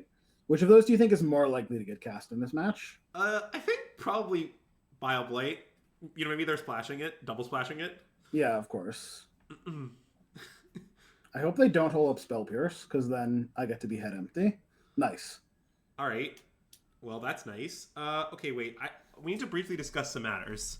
So, playing the elf first is just right? Elf is free. Yeah. Now, the question is, should we use Kiora first? We have to. Oh, we have to. You're right. Okay, good talk. Psh. Yeah. Sorry, I briefly thought we could not, but that's just incorrect. Yep. There was also, we could have left up the basic forest with nothing on it instead of the elf in order to be able to put a haven on it, but that's fair. Minute. It does seem rather relevant, but that is fair. Okay. Yeah. I mean, how do you feel about taking 2 things with 4 power? I'd like to take 2 things with 4 power. One of which has hexproof. Yeah. I mean, we could try to keep going by taking Nykthos Outcaster, I suppose. I think that's a little insane. But because we have so little devotion, it's just like we have 4 devotion. Yeah, okay, you gotta chill. Like, okay, we might like take Nykthos Outcaster and like maybe our 1 card we draw will be a Cav. But what if we just drew 3 cards and put a bunch of power into play and we have a Storm in our graveyard? Treasure Would Cruise? That be good? 2 can play that game. Yeah. Our Phoenix opponents just hate playing the game. I mean, that game, I think they were dead. I would like to state. It's the totem unlicensed curse in our sideboard. They're just too scared of it. Yeah. All right, I'll board like this again. Yeah, we just have really powerful vibes when we play against Phoenix players.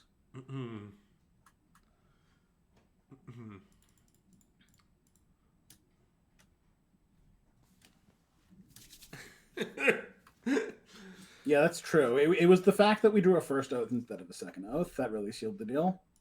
I do love to draw a first oath instead of a second oath.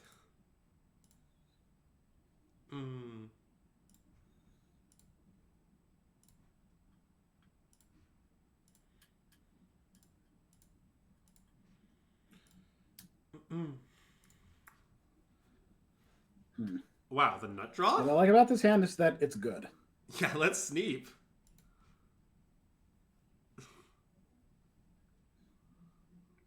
Is this stream going to continue into the challenge in 10 minutes? Sadly, I cannot in good conscience do that. Basically, I have to cover the Japanese RC tonight, and I'm not just going to like stream the challenge, then cover Japanese RC, like all contiguously with no break. That's like pretty deranged, I think. Why not? Are you a coward? Yeah, basically it's cowardness, is what I'm saying. Okay. That makes sense. Yes, Greg is very wise, Brother Bobby. So wise. Anyway, let's play a hearse, I think. Yeah. Which hearse? I think this one with special art. Okay. It probably has about 2% higher game in hand win rate, I would guess. Yeah, of course. Wow. They were saving the Spell Pierce for our special one. No, Greg, we played for Hearst because I took credit for your suggestion. Yeah, common Greg W, if I'm being honest. All right, should we oath? Yeah, I would oath. We might miss, but that's already a bad world. My general philosophy here is that I just always oath and always assume I'll hit a land in these spots, unless, like, I don't know, my alternative is just, like, incredibly good. Yeah, that's basically where I'm at as well.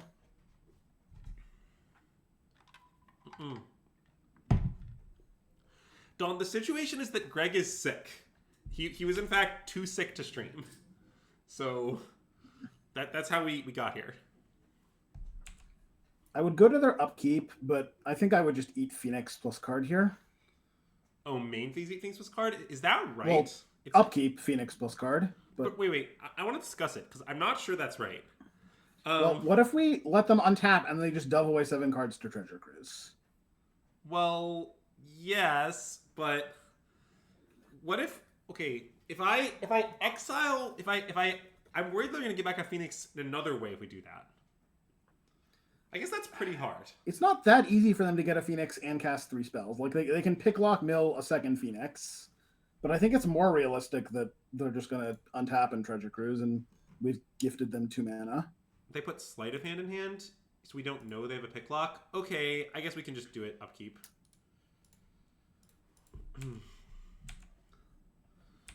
I just think they're probably going to get to Cruise here no matter what we do, is sort of my opinion.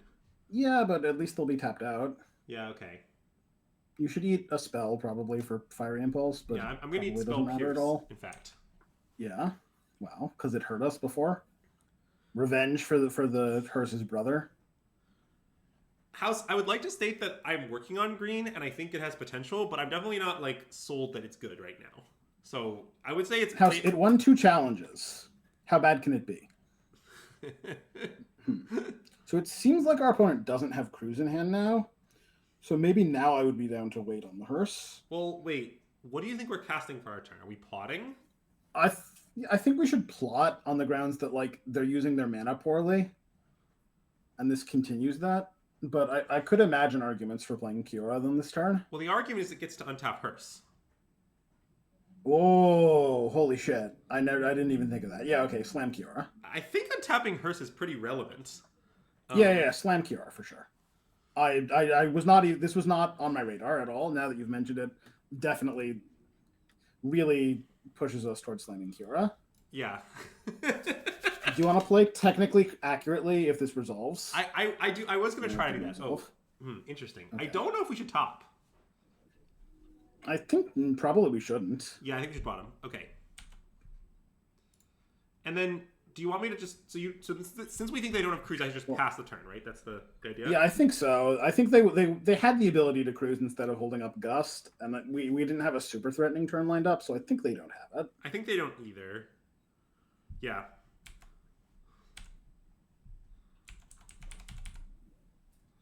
Banjo Caveman, there are 42 challenges per week.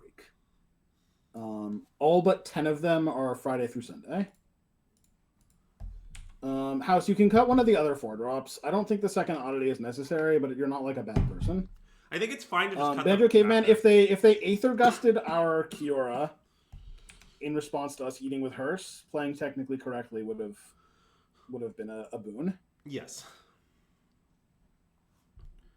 House, I don't really think it's in a matter of being an adult, though. Mostly, I just think the best combo is Cityscape Leveler all along. Like, you usually just don't need to kill them, is what I would say about the situation. Like, usually killing that turn just isn't actually an important thing.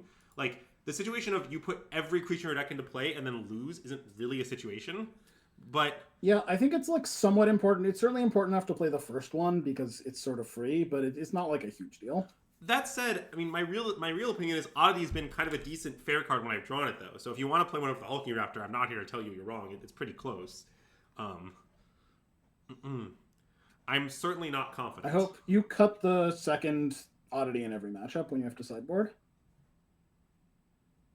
Well, I would take illegal game action. Yeah, I do agree with illegal game action. We did get kind of punished for not wasting their mana last turn. I just wanted to note that. I agree, but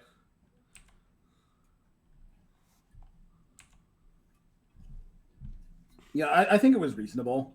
It's just if you'd been head empty like me, you wouldn't have noticed you could untap the hearse, and then you would have made a better choice. yeah, spiting Zax is certainly a good reason house. I love just having the power to make people do whatever I want by suggesting the opposite.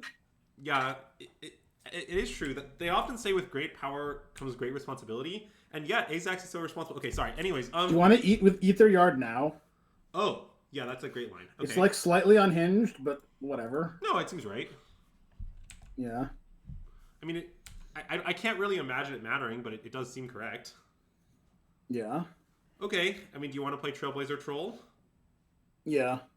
Like, I get that it's If not. we knew perfect. they had no cards, we could fit the elf in as well. But I would say I do not know that they have no cards. Yeah, I really don't want to do that. Yeah. I just wanted to note the Nykthos tapping for green thing. Mm. Well, it's especially hard to know that they have no cards because they've just cast no spells for like 3 turns. So it's really hard to imagine their hand contains no removal spells. Yeah, like I think their hand is like closer to being all rule spells. Yeah. but if it were no removal spells, then we'd be cooking. Okay, let's pass. Yeah, I like passing. I mean, their yard is getting small enough that I could use Hearst to. No, I still can't really. I think we pass. Yeah, I'd rather not. Yeah. They continue to just still not demonstrate that there's a treasure cruise in their hand. Yes. It's very clearly not in their hand. Oh, well, okay. Slightly annoying. Good beats. It's kind of amazing that didn't target Hearse. Like, obviously it's good, but like, did they just draw it or something?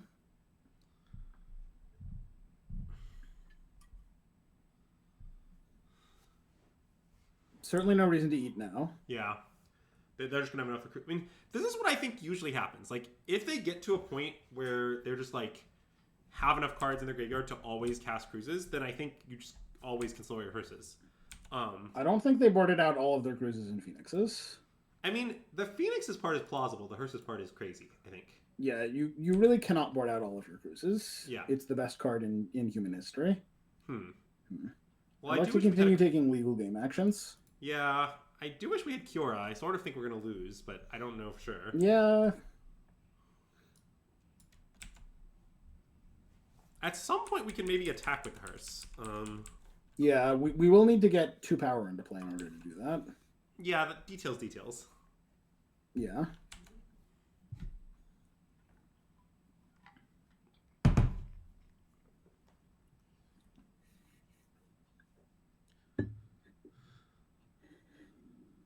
Axe discarding axe. Okay. I mean, they're down to 2 cards. Oh no. It's Snarethopter. Snarethopter. Yeah, this isn't ideal. I mean, I think we're going to lose, even though I think Hearse has been kind of great this game. I mean, I think we might draw... Well, in some sense, I think Hearse has done nothing this game. I don't think that's true. I guess it stopped them from discarding the Phoenix. I mean, mostly, like, we kept like all of these lands, right? We just haven't had a land in our top 8 cards. Yes, I think what's mostly happened is we've ran a little cold with regard to our draw steps, and we haven't drawn very many lands. But yeah, no, I guess the Oath found a forest, but still, we kept 2 lands. But like this Phoenix, like would have been in play, I think, far earlier off a discard or something. Yeah, had that's reasonable. And yeah, this Phoenix, like I think both of these Phoenixes would have been play like 5 turns ago or something. Yeah, Marceline, I'm cognizant of that. Yeah, we definitely need a hostile or a hostile whatever. Hostile Hotel, I believe it is.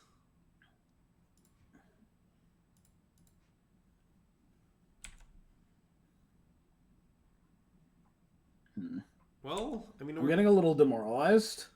Yeah, I mean, I think we're gonna die. Oh, are we discussing Hasbin Hotel? Because that shows a banger.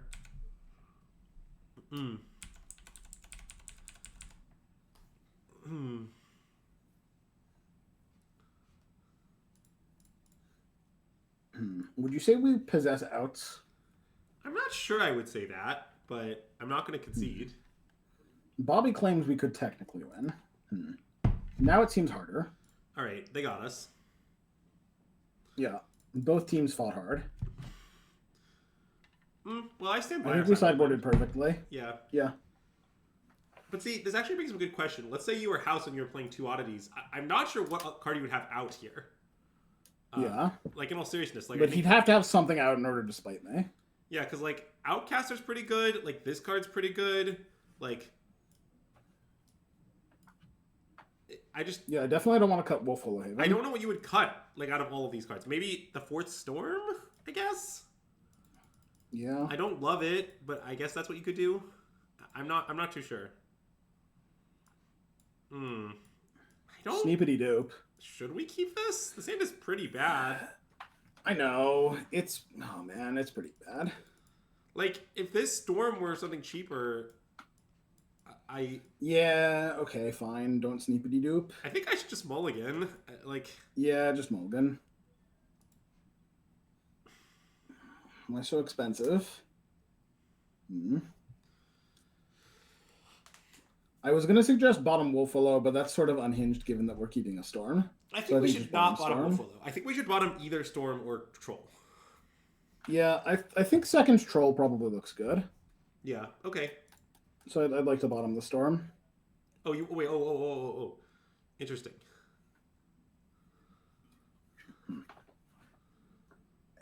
I think it's kind of close.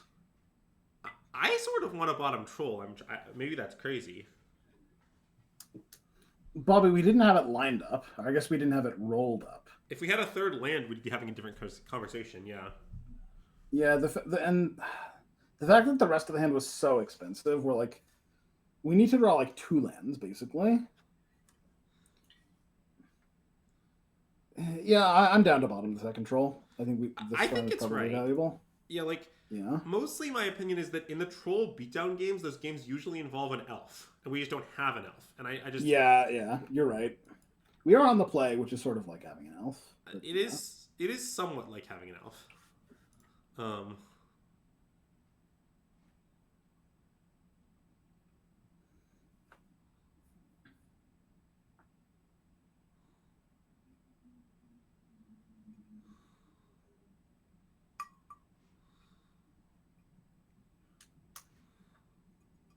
Oh, bottom Troll. That's what we call Sam in this house. Oh, jeez. You can't say that here. But I did.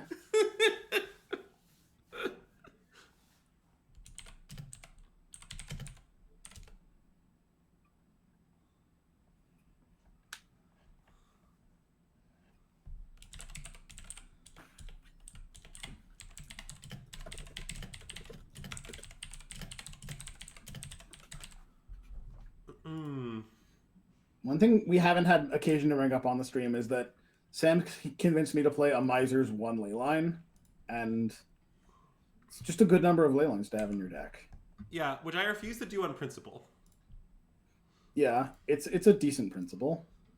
I was just like, I'm not doing that. That sounds unhinged. And then I didn't do it. And now we're here.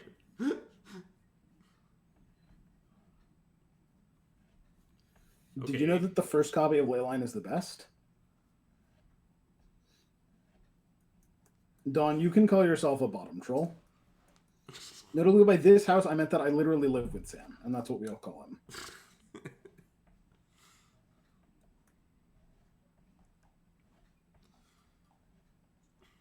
So they mulled once, and they're...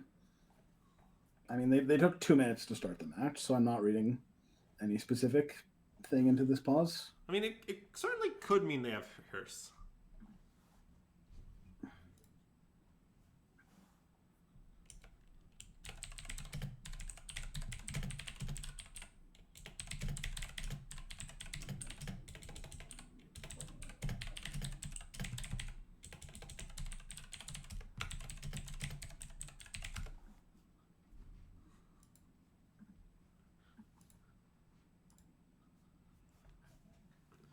I think my main beef with the claim, of the first hand is I don't think it's true that the hand is that good if you hit one land and two draw steps. Like, let's say you draw exactly one land, right? And you play Hearse into Cure, and one of them doesn't resolve in some way. Like, it gets spell pierced, it gets negated, either gusted, whatever, right? I sort of feel like at that point your hand is horrible, even if you've drawn a land. Now, if you draw multiple lands, we're having your conversation. I understand that. But I think it's not as simple as if you draw one land, your hand is good. I think those hands are worse than they look.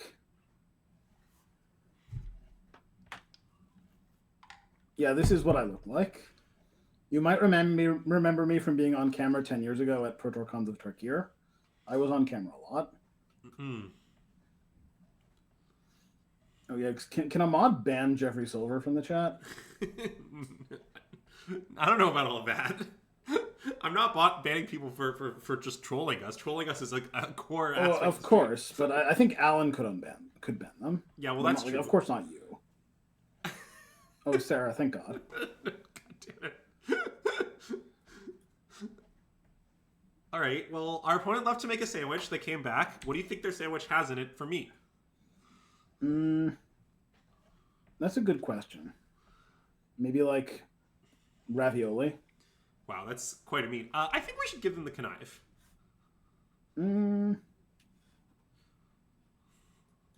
I certainly think we should play Wolf Willow. Yeah, I think we should give him a connive. Okay, cool. Good talk. There was a badly unhinged line available of just casting Troll, but I think that one is not really competitive. Yeah, I think that's not legal.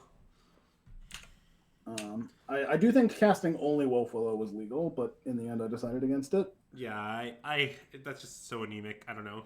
Yes, I do have a podcast with Dom Harvey, of course. Yeah, also with Karate Dom. Yeah, he's known for his classic podcast, Dominari's Judgment.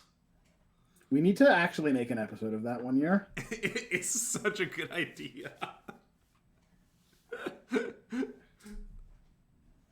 It's one of my favorite troll podcast ideas ever proposed by mankind. Would you say you've heard a lot of troll podcast ideas? A fair number, yeah. Oh, how's your opponent's playing Yorian Quintorius? Is it... What's the username? I think I played against them. I think they were the one who, like, made the finals of the first showcase, like, back when... Yeah, it's Taku. I played against them, and I think they're the person who, like, got second in that showcase. Just with the original Quintorius thing. But yeah, Yorian Quintorius is really... It's an idea. Oh, Allied Strategies was a masterpiece of a podcast. Oh yeah, I loved Allied Strategies. I think it's one of the best troll podcasts in Magic history, if I'm being honest. I'm aware we drew a good card. I would cast Storm. Okay, I think it's not totally obvious. I think we need better than one Cav at this point. I mean, we might. Do we? They have two Shredders. I mean, what do you They're think never will happen gonna if die. I mean, I think we'll have a Cav on the battlefield. And are they just going to leave it in play? Maybe. Yeah. Like, I think I want to hit, like, Kiora Cav or something. Well, okay, I mean, I agree it's worse than the Nut Perfect Storm, but... Yeah, I mean, there's a lot of storms we could have that are good. Yeah, I mean, I guess, like, the Hearse thing... I think the Shredders are really scary.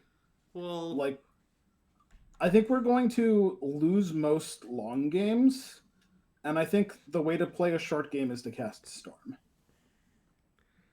I mostly am just worried that the way to play a long game is to play Cav so he can block.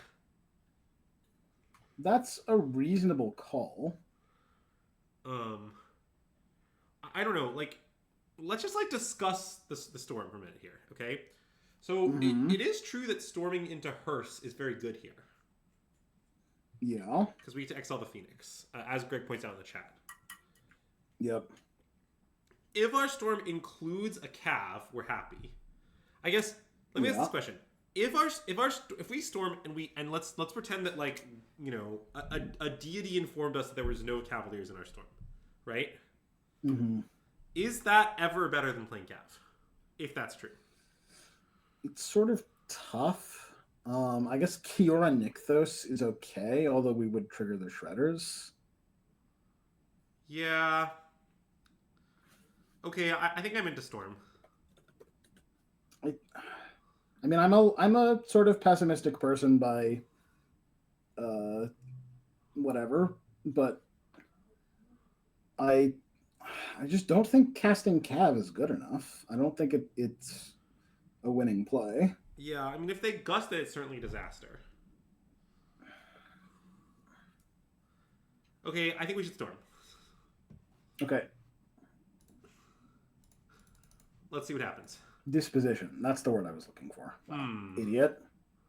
All right. Well, I guess we're going to get 2 elves.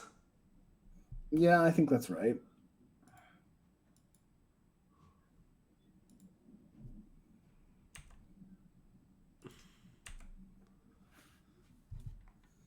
I can't believe you cast Storm. That was a horrible play.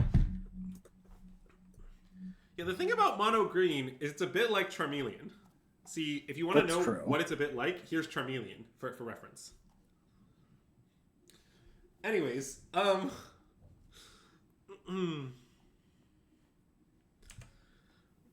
okay, so what's good about our play, I mean, what's bad about our play is that it's, did almost nothing, but what's good about it is that now, when we Cav and Nykthos next turn, we will have 3, 6, 7, 8, I think we'll have enough mana, right? 3, 6, 7, 8, 9. Yeah, I think so, yeah. We'll have even a spare mana. Another thing that's good about our play is that it was the only way to clear those 5 dead cards from the top of our deck. That is true.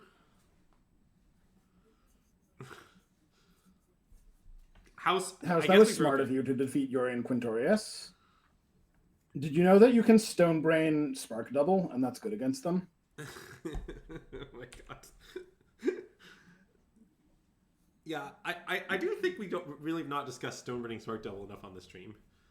I think we're a little Ludobs, but well, let's cast fine. Cav. They don't have Aether Gust. Yeah, I mean, we're going to cast Cav, and they won't have Aether Gust. Yeah, they definitely will not. Don't worry. And they only have 1. They're thinking? Why are they thinking?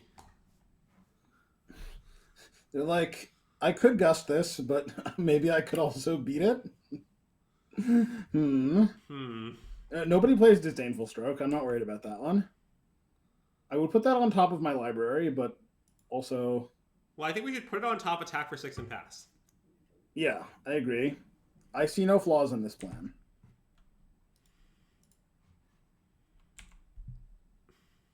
They were considering gusting it in response. I see. I sort of have trouble imagining it would matter. But also it gives us leave to like hit Nykthos and then our last card is Storm or something. So in theoretical world it might matter. Sarah, sure. Maybe we were supposed to maybe our only out was drawing a Storm or something. So we could Cav into Nykthos and then flashback Storm. How do you feel about them discarding Negate here? I think it means how do you feel about them discarding Roth's Eidetic Memory, which is lethal? Do you think that's a good sign for I don't us? feel great about it, yeah. I don't love it when my opponent just has lethal cards and doesn't cast them. It usually doesn't bode well for me. Yeah, me either. Unlucky.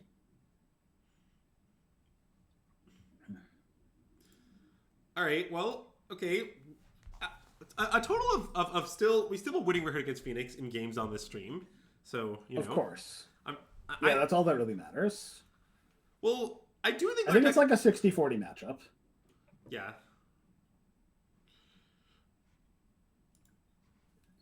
Hearst did not look bad, although it could have looked better.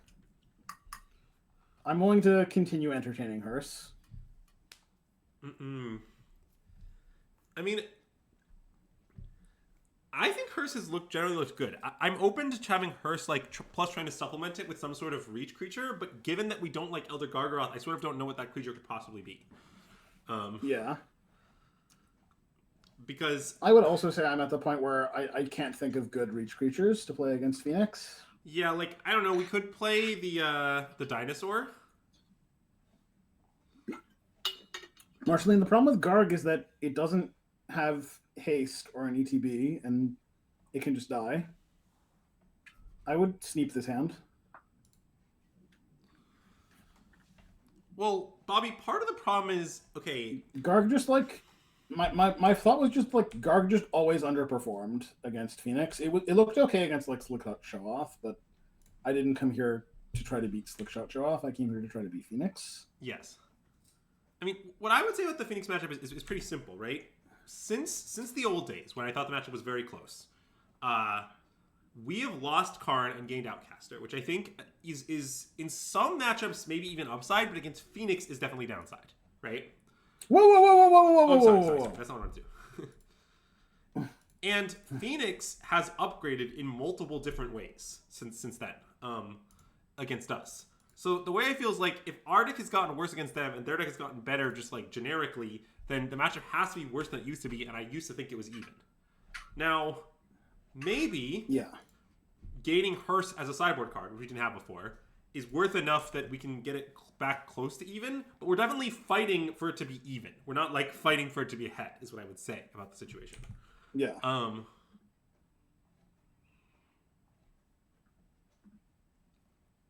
Yeah, so what I would say about this thing is I have beaten it on turn 3. It's very hard, but it's not impossible.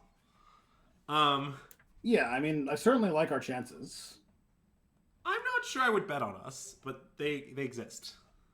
I wouldn't bet on us necessarily, but we're certainly not down and out. Yeah, I'm gonna play Cav then. I think it's just an easy slam Cav. Yeah. Yeah, for sure. Basically, my concern is like, okay, what if our Cav doesn't hit Nykthos? Well, that'll be unfortunate. I think it might be very unfortunate indeed. Okay, it's fine. We hit Nykthos. Why did you worry about that? Well, if you take Forest, we could play Llanowar Elves or Elvish Mystic. Yeah. That'll give us an extra mana next turn. See, yeah, Hulking Raptor. What I like about Hulking Raptor is that it's hulking. And it's Raptor. But see, we're going to take 7... like, a problem I've had several times in this matchup is... Okay, they do this thing. They put in Vein River, then they make it a 7/6 to attack through Cav. And then, at some point, you might be able to answer it via, like, double blocking or City Table or Post Board or something. Like, you're somehow able to act it. I'm going to let Kiora die. I would let our third Kiora die. Yes. But by the time you're able to answer it, I think often you're so low on life that you just, like, die to the triggers. That's happened to me several times. Yep. I have had this experience, too. And that's why I have these pick your poisons on my sideboard. Do you think our opponent should maybe have Thoughtseized us before deciding what to attack? Yeah, that is a little weird that they ordered. I just wanted to slip that in. Yeah. Anyway, continue. Interesting.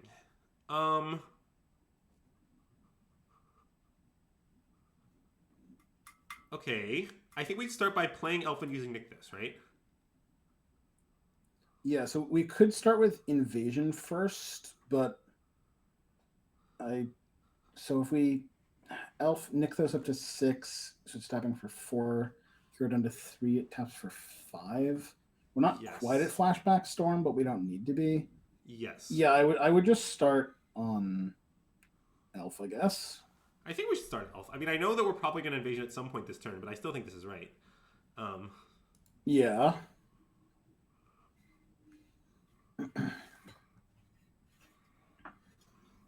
Yeah, the stupid mid-range deck being shown tell hurts, but like it's not like our deck was great against Shieldred before. Honestly, this is a turn faster than Shieldred, but it's also a little harder to assemble. Yeah, I mean, I think that it's meaningfully better against us, but I also think this is a matchup where I do think Outcaster Trailblazer is a big deal. I think Outcaster Trailblazer is very annoying for them. They're killing Cav in response. Yeah, I agree with that. This is a little unfortunate, although would you say we have any bangers? Storm? What if we put Trailblazer on top? Is that better I than guess Storm? Storm is also a banger. I think Storm is better. Is that a hot Yeah, take? okay, I'm down to draw Storm. Yeah. No, it's not a hot take. Like, partially I just think we And the also... Nixos taps for 2, so yeah. Like, are we going to need to go big to win this game? We have to go over a Vein Ripper. Yeah, we are. Yeah, for sure.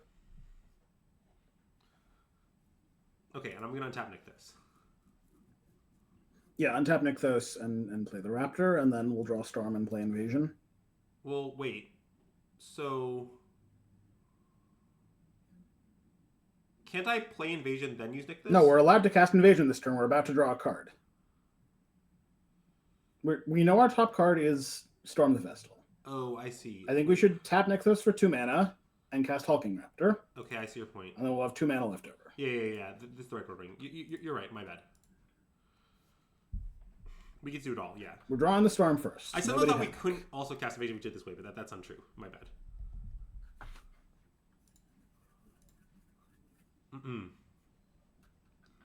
Sorry, Sam. We're casting Invasion this turn. Troll? I mean, I don't mind layers, but I think we should take Cantrip Dark Ritual. Yeah, I do. Yeah, I like Cantrip Dark Ritual in this spot and in many other spots. I mean, we're not out of the woods, but what is your favorite part about the card Cantrip?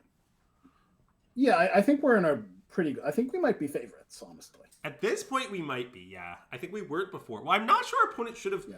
Like, okay, I get that attacking these Cures really limits Yes, they should not have attacked the Kiora. They certainly should not have attacked the Kiora before discovering we had 2 backup Kioras. Yeah, like...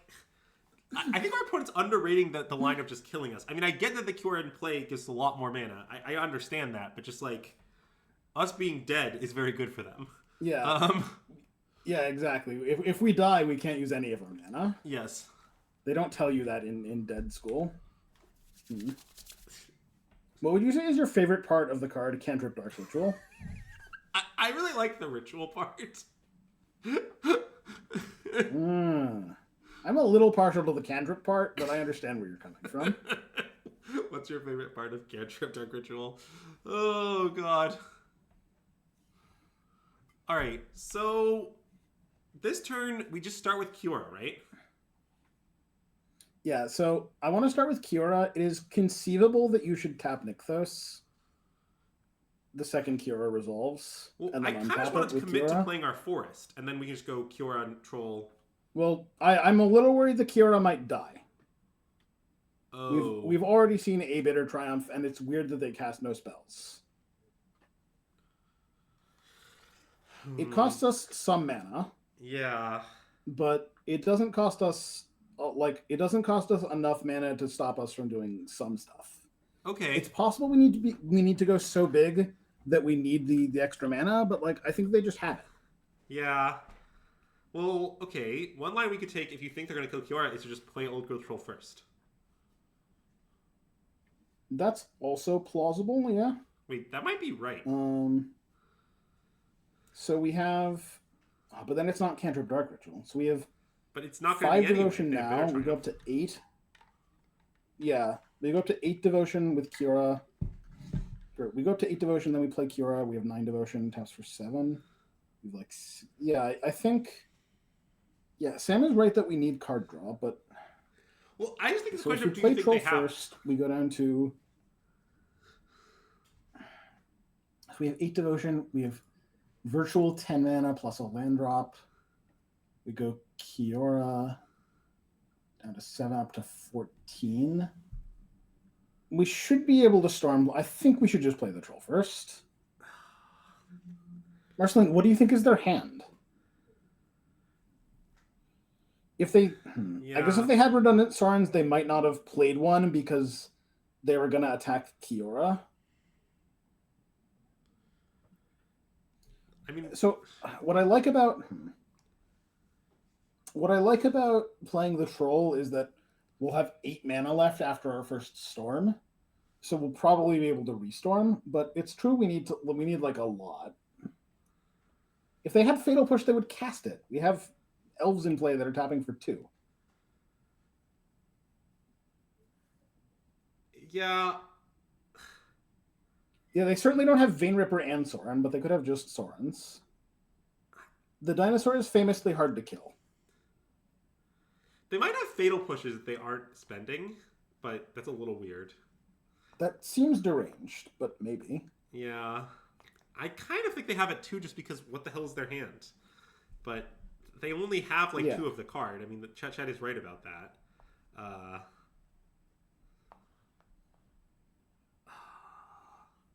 Okay, I want to play Troll I'm not first. willing to bet on them just having some fatal pushes. Yeah, I like playing Troll first, I think, in the end. I just think it's not that bad to give up a single card draw for like it's kind of a lot of mana that we gain, right? Yeah. Sorry, Bobby. No cantrip Dark Writ today. Whoa, whoa, whoa, whoa, whoa. Oh, sorry. You want me to play Kiora untap the we can get an extra mana Yeah, this way. yeah, yeah. I didn't think we were committing to playing the forest first, but now that we have, we should maximize mana. So now I need to untap my Nykthos and respond to that. So I have to hold control. Well, no, you don't need to. Nykthos doesn't go It's on a the mana stack. ability. It's mana ability. Okay, sorry. Yeah, I always forget Nykthos is a mana ability.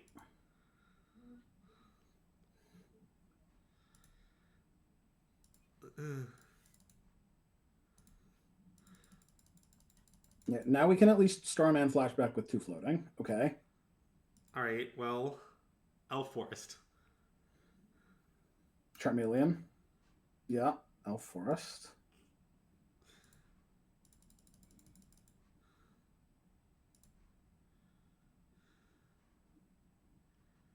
Okay.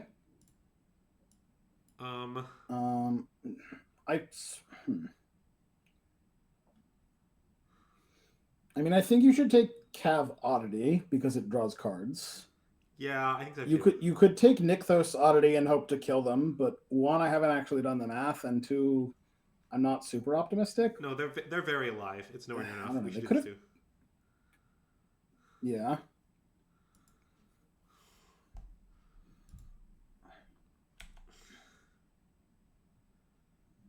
There's some interesting tension here where we could have flipped the battle before storming, but our win condition uses the combative step. All right, well, this worked out okay. Wait. We can... Oh, no, we don't have a land drop? Okay, we can't. Yeah, we can't do more. I think we just flip the battle now.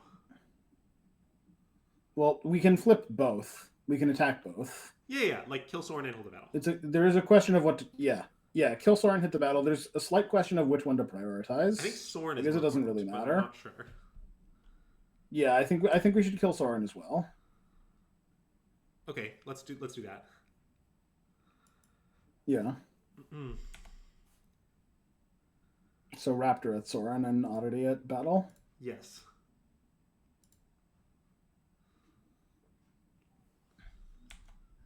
Yes, it's because I think second Vein Ripper is a card they could have. That's why I want to send the ward creature. Yeah, certainly, yeah. I agree. Second Vein Ripper is certainly a card that could be rotting in their hand, given that they seem to have a lot of cards rotting in their hand.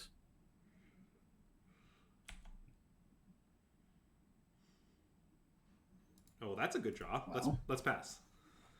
Yeah, you should have not had your unspent mana go away after the first main phase. That makes sense. Then we could plot that. Yeah, I didn't think of that line. Like the classic just cheat line. It's not even. Yeah, I also agree we would have seen Bitter Triumph. I've got no fucking clue what's happening over there. Like, okay, they had Soren Vein Ripper. They couldn't have had it last turn unless they really valued their old Soren. Yeah. I don't quite understand. Weird. Wait, am I supposed to chump? Seriously? What do you want something from your graveyard very badly? I don't know. Storm. We have 2 storms already. I don't know. Like, it seems sort of like nothing could possibly matter less. Yeah. Okay, I won't.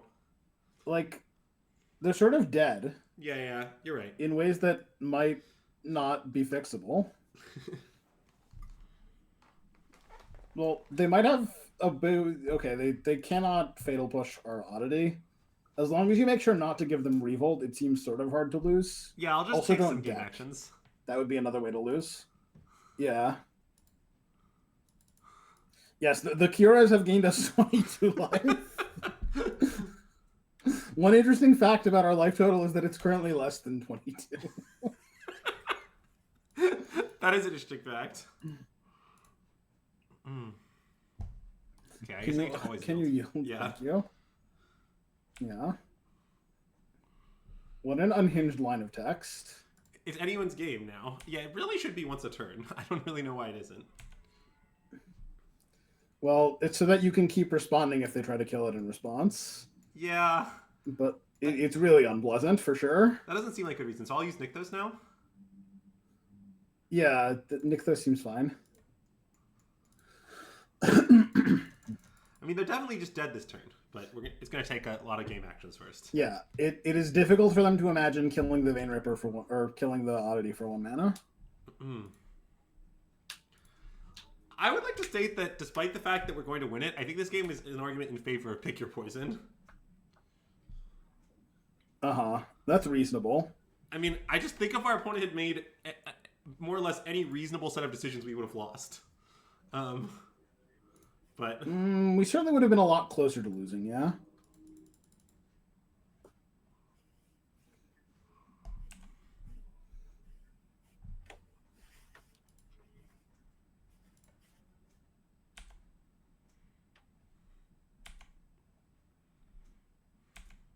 like, I'm not even sure how much more I need to do here. I mean, like, I can flashback some stores, but I don't even really need to.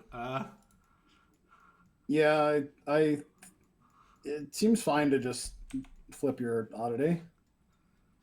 You could play around Lightning Axe by having, untap Nykthos, but don't activate it. Yeah. Oh, is that wait? You just want me to flip now? Yeah, I think you should just flip. I want to have the ability to storm post-combat in case something goes wrong. I can't really tell you what something would be, but, Okay. It might happen. So I mean, I can just storm. I don't know. This might not be enough damage. They have a lot of life. No. You just storm post-combat. It's fine. But is this enough damage? You've got 13 minutes on 6, this block. 11, 12, 13, 14, 15, 16, 17. How could this possibly not be enough damage? Wait, it's very close. 23. I think it's pretty close to not being enough. Oh my god, fine. You can storm. I mean, I think it is enough, but I think Marceline, I don't trust you. Marceline, I think you work for the enemy. Okay, I'll just cast this, and then I'll one storm will be enough. It'll be fine.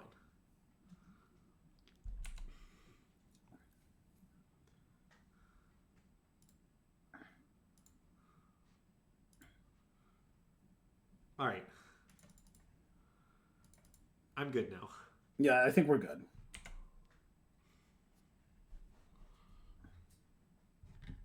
No, I think it might not be enough damage. I'm going to have one of my boys run the numbers. Oh, do you have, like, some quants on staff? Yeah.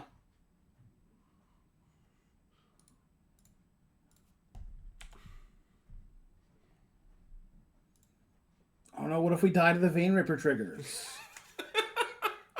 I mean, I think someone will die to the Vein Ripper triggers. Oh yeah, you do hate to see Deathmark. What do you say the card Deathmark does? Destroys a green or white creature for 1 mana. What do you mean? I see. Well, the Oddity is in a sense colorless. All right, so I'm gonna board and pick your poisons, and no one can stop me. Yeah, of course. We're certainly unable to stop you. And I think maybe a leveler. Yeah, I only had one leveler, but I boarded in one on the grounds that it's capable of killing Vein Ripper, which is not something you can say about most of your other cards. Yeah, what do you think we should board out, though? Are we allowed to just cut elves like we always do? Yeah. Like this? I love cutting elves like I always do. I mean, I think invasion is good here. Is what I'm going to defend it. Yeah, invasion seems fine. Okay, let's do this. Although it's bad with one-landers. And we're going to keep more one-landers because we don't want them open. But yeah, submit. But I mean, submit. I just think the flipping seems incredibly relevant against them. I think there will be low resource games where it's excellent here. Yeah. Sneepity doop. Well, again, I think it might be right to have one Invasion of Ixalan because, well, first of all, I don't think it was that far from being right to have one Invasion of Ixalan before. And second of all, I think that now that you have 8 creatures that draw a card when it flips, you're just very likely to draw a card when that happens. And I think that might be enough to make it correct to have 1 over the 4th Oath. But it's definitely hard to say. Yeah, I can imagine it. Wow. Dotsie's bug? Yeah, we already boarded in the Darksteel Citadel. I also would like to state I still think 22 lands could be right. Yeah, find room for it. That's my response. I mean, I won't, as you know, but I do think it might be correct. I mean, I'm playing my best guess as the upper list. What about 21 lands and a Leyline of the Guildpact? No. I am such a Leyline skeptic. I don't know. I might be wrong. Maybe I'll eat these words in a few months when we're all playing Leyline or green decks, but I just kind of think what happened is a bunch of people who haven't played as much green as Bobby, Zax, and I and Sam have, as the Cabal has, just decide to play Leyline because it seems powerful, even though it just doesn't take that much testing to realize it's bad. That's kind of what I think happened, but hard to say. Am I supposed to Besage You the Fable? I kind of want to.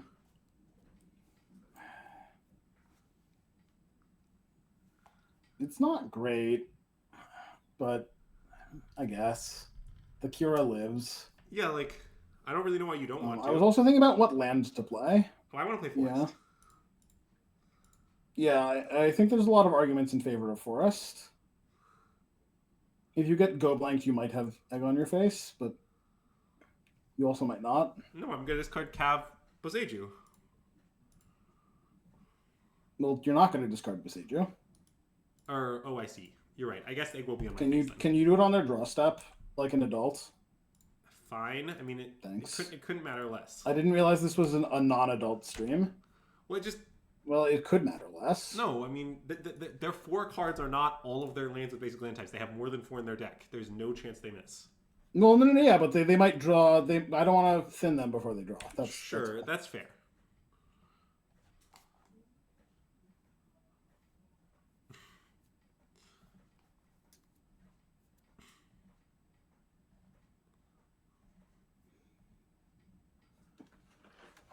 Yeah, unfortunately, 4 of our Kioras die to shock, which is not ideal. But they also trigger other Kioras. Yeah.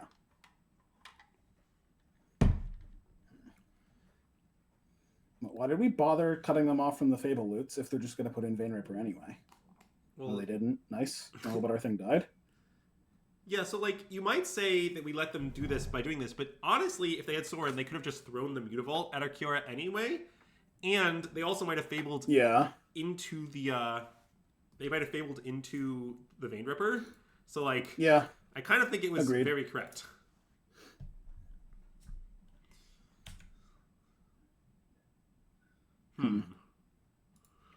Unfortunate. Would you say, okay, we do at least have a Besage You in our yard, so that's, something. Okay, but I don't think I can block. Yeah. I mean, maybe that seems accurate. I guess I can block. I don't think you can block. I can block Goblin Shaman, I guess. I can't block this thing. Yeah, well, you're not allowed to block Goblin Shaman, it turns out. Well, I assume they don't have Vein Ripper, so that's something. They would have played it pre-combat. Yes. Okay, well, let's do some biz. Yeah, which biz? Well, if we Cav, we're very likely to be able to keep going. Yeah, that's true. We just have to hit any land, any untapped land. Yeah, okay. Yeah, so I want to just Cav. Cav. Well, yeah, if we hit Kiora Cav in this 5, I'm gonna make fun of you. Well, sure, but it's just if we Cav. Yeah, I agree with Cav. Cav is definitely right. Yeah, Cav is definitely right. We're not losing by so much that I think we need to gamble on a storm, and most of the time we Cav. Well, we could have had Old Growth Troll and Uven Mold already. I mean, this might be better than that. Yeah, it's definitely better than that.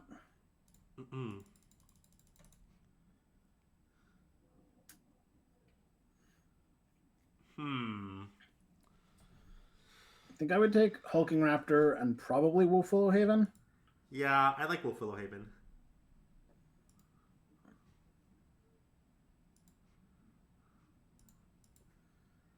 Do you want to attack their Soren? I was thinking about that, but I'm not so sure that I do. Yeah. I guess I do. Okay, I'm in. I think you probably should. Yeah. Yeah.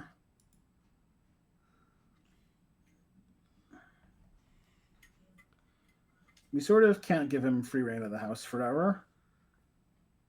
Well, It actually, House is playing a the scary Pioneer card. Challenge. Oh, yeah, you're right. We don't need to worry about that then. Yeah, so if they get free reign of the house, I don't think that will affect us too much. Mm.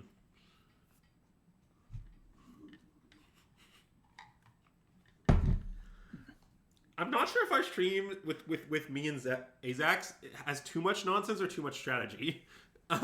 Anyways. I think we have too much of both. Wow, that's unlucky. So, I think block is sort of available now. No, I want to block and put Storm on top, I think. Yeah, that seems pretty good. I mean, You could put Cav. Kiora on top, but that seems worse. No, Cav is the other option, I think. But I think I just pick Storm. Yeah. I could pick Oddity. Well, Oddity also exists, but like I think that's kind of fake. Yeah, it seems pretty fake. I don't think we need that. Yeah, let's Storm. Yeah, I like storming.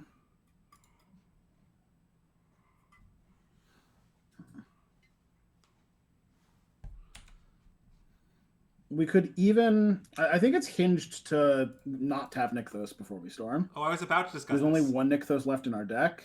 Yeah, so... Wait, didn't we bottom a Nykthos off the storm? So there's just literally no way we can hit a Nykthos. Yes. So we should do this. I think the storm we had last turn, we just put a Nykthos on the bottom of our deck. No, I think you're right. Yeah, so chat, this is an advanced line. Normally you use all your Nykthoses and Kioras before you storm, because that way if you hit legendary copies, you don't legend rule. But here, because there's so many Nykthoses gone, and because we don't particularly want to hit Nykthos, we're just going to storm first, build up more devotion, and then use that devotion to make more mana with the Nykthos that we have, instead of trying to find another Nykthos. Yeah, it's certainly the default is you make a lot of mana before you storm, but sometimes you deviate. Yes.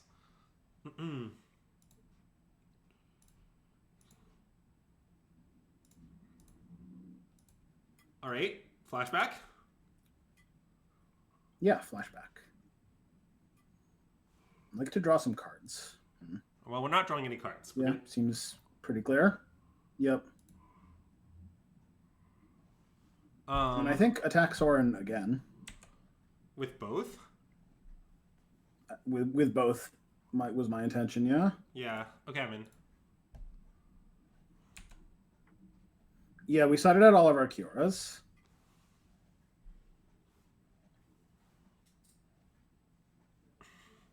Well, why is Mutavault being fired up here? This I don't understand. Well, they have to trump to keep Soren at 7 instead of at 2. I mean, certainly, I wouldn't say it's logical, but it's something. It's something. I like that, like, all of their creatures are dying, because if they, like, find a Vein Ripper, the thing about their creatures is if they attack us and we block them, we lose life. And also if they attack us and we don't block them, we lose life. And I think losing life is one of the ways we could lose this game. So it's really nice to deplete the resources of creatures.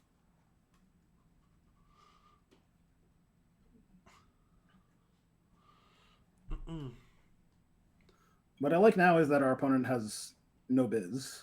Yeah. Well, I was a little worried they were fatal pushing the Hulking Raptor because it's even, but probably no, they would never. Okay, let's play Elf first. Yeah. Sure. Let's play Elf first.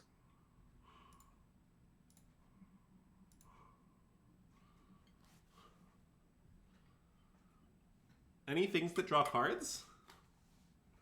Oh, look, it's things that draw cards. Yeah, technically. I mean, let's take them. Yeah, only one card.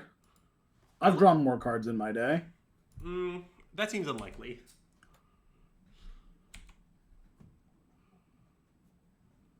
Okay, well, we have Kiora, but we're out of storage. I'd like to cast Kiora and... Well, yeah, but we have a layer of the Hydra.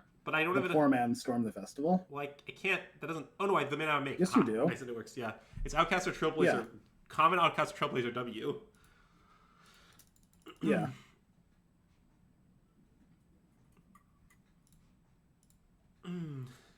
Yeah, I did usurp Greg. It's a brotherly Cabal stream these days. Yeah, the Cabal has taken over. We're stepping out of the shadows, and no longer using puppet strings to control all that happens on the systematic stream. Yeah, I would attack them for 14 and Sorin for 9, although I sort of imagine it doesn't matter at all. Yeah, I agree with that.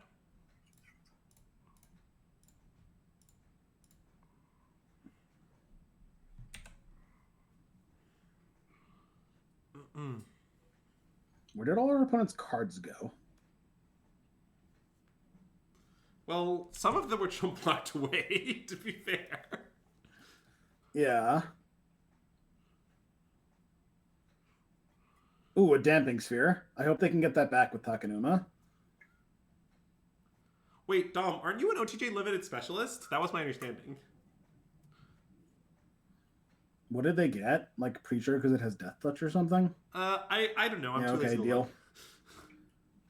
Would you say our opponent is Ludob's on board? I would say that, yeah. Actually, yes. I would choose not to say that because I don't really describe things as Ludobs on board. But oh, I really love describing things as Ludob's on board. Yeah, I'm pretty sure that is how you would describe it. You can take whatever your favorite game actions are. Okay, I would like to take... I have a lot of bits. Yeah. I wouldn't say the problem with Azax is one of your game actions time out and die? Oh, nice. Wait, I need to take more game actions. Yeah. Yeah. You're really opening yourself up to the line of accidentally decking, but, sometimes you gotta live life on the edge. Mm-mm. Ooh, do you want to level or kill your Cav, stack the Oddity on top, and then attack them for 1,000,000? No, I don't want to do that. That's too much for me. As much fun as I'm having. Do you want to kill their blocker and attack them for lethal? Yes, that's my plan. Like some kind of simpleton? Yeah. Okay. I didn't realize this was a simpleton kind of stream. Oh, yeah, it is. You could tell because you're the special guest. Oh, don't worry. There will be Neoform streams eventually. Just not with much regularity. The channel overlords have seen to that. Yeah, there was a crackdown on Neoform streams of sorts. Do you think we've drawn enough cards? Well, do you want to save a mana and make them sack an artifact? No, I'm good. Okay. Wait. Do you want to tap your 10/10 Layer of the Hider to make them sack an artifact? I feel like we've tormented this person enough. Like, I think casting Pick Your Poison here might be against the Geneva Convention. That's possible, yeah. All right. A strong showing so far from Mono Green. Yes. Well, we can get Greg's first ever 4-1 on stream. I would like to get Greg's first ever 4-1, yeah. Okay, on the topic of the Neoform thing, I think the main bit with the Neoform stream is that we don't know how to play the deck and we play it egregiously poorly. And I think having Azax guest on the stream risks having strategic conversations about Neoform instead of me accidentally killing myself every game. So I think it might be worse content. The problem is with how infrequently you play Neoform, it's just like every time you'll kill yourself accidentally at least once. That's the dream. Okay, keep this. Yeah, what I like about this hand is that it's very good. Yeah, me too. Well, we kind of say that about many hands that contain Outcast or Trailblazer, if I'm being honest. Well, this also just has 1 into 3, and it's got a Nykthos and a bunch of biz. What more could you ask for? Yeah, that's fair. If the Trailblazer were a Kiora, we would not be worse. What do you think? What do I think we should do? Excellent question. I'm going to defer that until I know what deck my opponent... Okay, so it's playing Amalia. We're playing against Amalia. You want to go fast? What would you say is the fastest? I mean, I think it's play Outcast or Trailblazer, play Elvish Mystic. Yeah, Troll is theoretically maybe a little faster, but having drawn the elf, I'd like definitely want to play Trailblazer. Yeah, I want to play Trailblazer Mystic for sure. Actually, I should maybe play Nykthos. Yeah.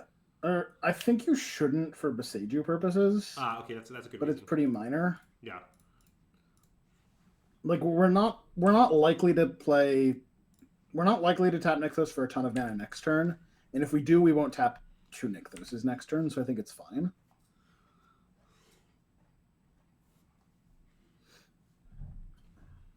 We also might just like die on turn 3. Yeah. Well, we can't die on turn 3 anymore, but certainly this was a bad development for us. Yeah, I mean, I don't mind this. I mean, I know they'll take the Oddity, and I know the Oddity was generating like a lot of power, but I think that between Troll and Lair, our clock will still be pretty fast. Yeah. Yeah, our clock will certainly be nothing to sneeze at. But like we probably can't kill them before their Coco turn. Well, which is a little unfortunate. Yeah, I mean, what if we just draw the Nut Perfects though? I hadn't thought about drawing the Nut Perfects. Yeah, it's not really a strategy I'm familiar with. I'd like to cast the big one. Oh look, the Nut Perfects. Kiora might have been better. Probably Cav was better. Okay, let's cast Cav. Yeah. Yeah. Also, I want to attack without Cast of Trailblazer. Yeah, of course. This is the easiest trade in the history of trades. Right. This is like trading Greg for Azax. I think it's more like trading Azax for Greg, if I'm being honest. Anyways.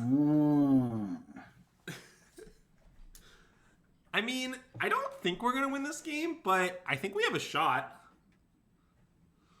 Yeah, I would say we've got a shot for sure. They keep casting cards that aren't Amalia or Amalia accessories, which is helpful. I mean, they're we not still could die to land Coco, but I mean, there are 2 card holdings that will own us, but like whatever. Right. I mean, so wait, I'm supposed to use Nykthos here, or it's complicated. So if we Nykthos, we go to 2. I think you should not use Nykthos. I think I should play Kiora. So I think you should yeah, I think you should play Forest and Kiora. Yes. Okay, I'm with you. And then tap the 2 elves. I was trying to figure out how to leave Lair up as well. Well, Sam, the issue is we might draw a second Nykthos, but I've determined we wouldn't want to use it. Well, also, I want to use Lair, very possibly. Is a big part of this. Yeah. I agree. We want to attack with a nice chunky boy. Okay, so now we untap this and play elf. Do you want to press the card? Yeah, play elf and tap. Yeah. Do you want to press control once? It was because of that. At some point, I was doing some fancy tricks, and I thought we might need control. Yeah. 9. Okay, I mean this is a big attack. Yeah, they cannot take a large number of these attacks. A nice paper-only play is to get yourself a 4/4 here and draw a card. That is a nice paper-only play. I mean, look, if they accompany the combo, we'll probably lose. If they don't do that, I think we're in a decent spot. Well, you're much smarter than me. My opponent's always accompanied the combo. What if the last card is both a land? Oh, I guess they could explore into the land, and then they just had a chord.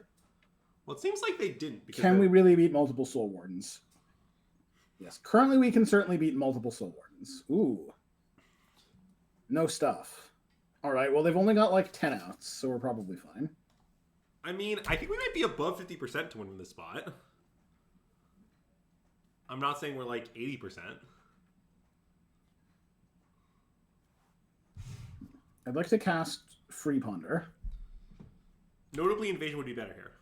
Oh, sure. They didn't have triple green even with untapped land. That's fair.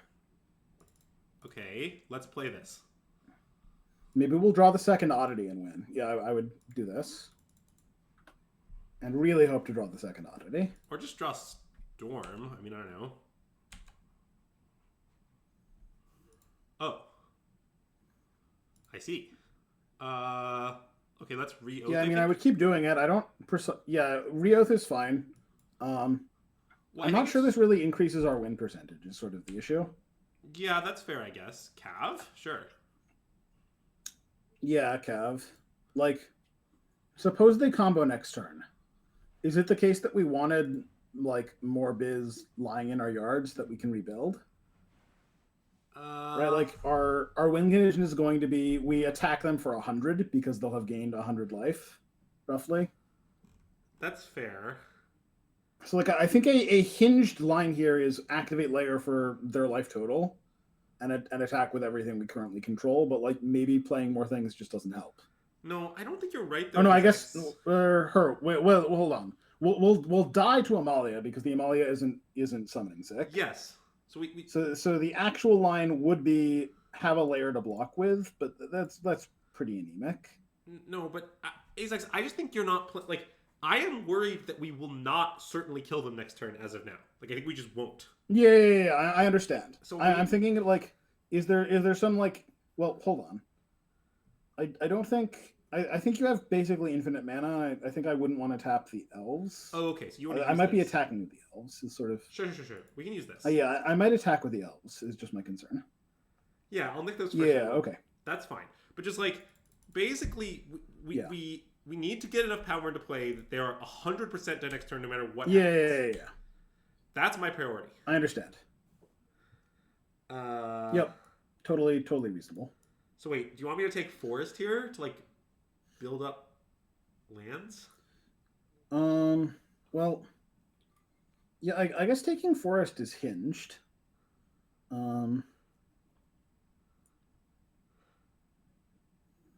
Yeah, do you want to not attack with layer this turn? We'll just put in enough power anyway. Maybe. Yeah, I think that's honestly like we might be able to rebuild and win anyway through a combo after trumping with a layer. So yeah, I think taking forest is right. Yeah, I think so too, maybe. We just have enough power. Yes. I mean, I might cast one more storm, but yeah. Yeah, I would cast one more storm here, I think. Okay, I'm gonna take force and cast one more storm.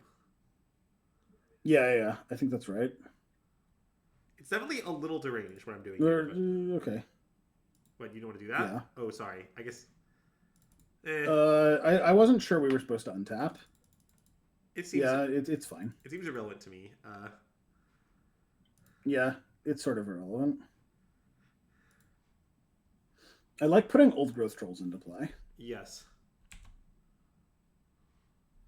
Okay, so I wouldn't mind having a layer. Man. I think I need to cast. I think maybe hold this one. God. Yeah, I think casting it is fine. I think this is not enough. There's like one more storm in our deck, and it's on the bottom of our library, but I think this is fine. Marceline, I want to be able to chump block with Lair of the Hydra if they combo, and then untap and kill them. We might be able to beat the combo. Is the short answer. Yeah. Maybe we shouldn't cast it. God. Well, the oddity is underneath our the deep cavern bat. So the issue is, I think we might, in order to deal 100 damage, require a Lair of the Hydra in play, which we won't have if we chump block with our current Lair of the Hydra. Well, yes. Because like we might just not have enough resources left in our deck after all of our calves are dead and stuff. Okay, so you want a storm or you don't want a storm? I think I might want a storm here. Okay, I want a storm too. Good, let's do it. Yeah, let's storm. Okay, great. So there's the lair. So I should take like lair. Outcast our lair. Yeah, that seems reasonable.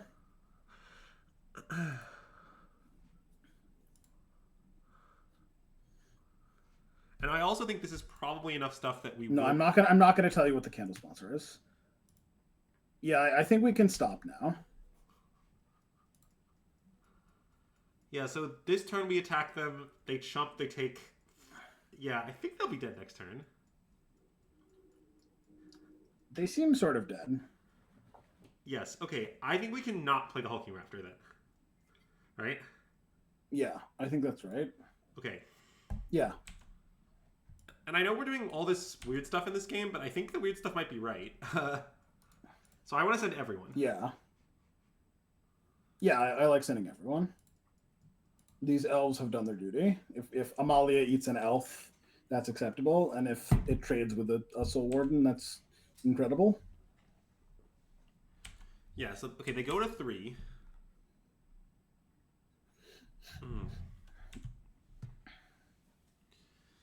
The candle sponsor is this rose glow candle, though, Harashi-san. Azax doesn't know, sorry. It's this rose glow with notes of rosewater, amber, and geranium. The last card is Mana Confluence, so I think this is game over. Yeah, I mean, they get a bunch of explorers, but I don't really see how that gets them out of it ever. Yeah, it does not seem like it gets them out of it.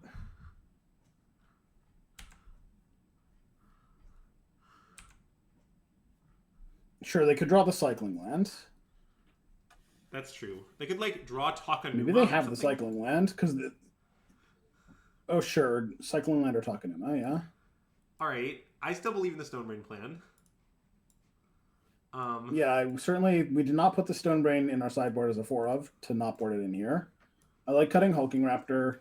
Yeah, I think cutting an Oath is fine. I don't really know about the last cut. This is probably not an invasion matchup, is my guess. Could be invasion. Yeah. Yeah, it sort of finds Stone Brain, but it's very slow at finding Stone Brain. So I think it mostly doesn't. Yeah, I think it's mostly just especially on the draw. Yeah. Yeah. Well, if you had Leyline. Again, Sam, I think invasion does not find Stone Brain. I think that claim is false. Like, just... I think it's just usually not going to work that nicely. Maybe that's wrong. I don't know. But... I mean, I guess it is true that your hand is... Here's the line. Turn 1, put in Leyline, Forest, Elf. Turn 2, Nykthos, go up to 5 mana. Kiora, untap the Nykthos, go up to 6 mana. Invasion down to 4, find Stone Brain, and cast and activate the Stone Brain. Yeah, nice. The defense rests.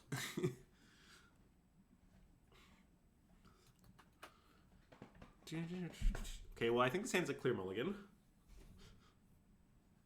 Well, are you sure? Yeah. Good talk. Okay. Ugh. This one, I'm not Leyline sure. for this matchup instead of the Stone Brain. I wouldn't go to 5.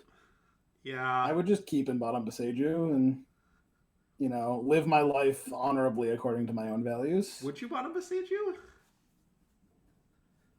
What do you want to bottom?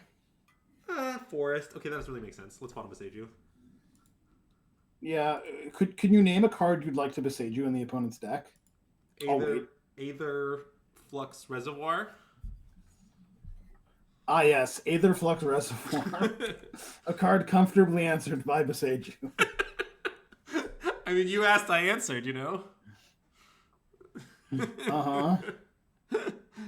It's for the games where they play out the Reservoir on, turn 4 because they have nothing else going on. And then later they combo you. By the way, I'd like to say that I think last game, the game we just played, was sort of actually an endorsement of One Oddity, because what happened is, the worst happened. We were unable to X Oddity in a game where we really need to kill them, but I also think we were just able to play to a spot where we could have beaten the combo. I think we were going to beat it from that point. Yes, I agree with that assessment. Do you want to die on turn 3? I mean, I don't want to. Me either. I mean... It's fine. Our top card is Stone Brain.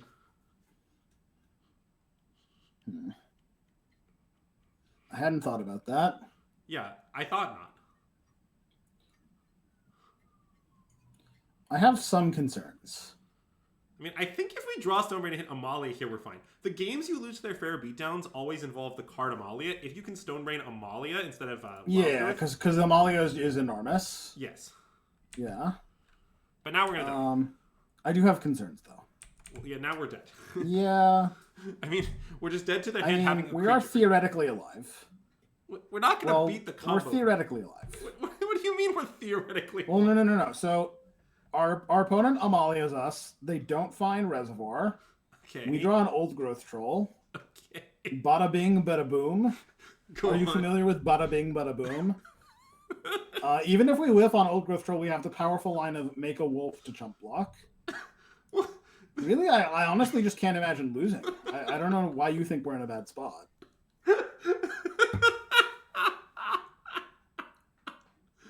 Oh my god. Okay, deranged analysis, but anyway. Bada bing, bada boom. The defense rests. I had this come up recently where I was like praying that they wouldn't find it, and then like the very last Explorer where the Amalia had 21 power after wrathing the whole board, they found the reservoir, and I was like, come on. You can't give me hope like this.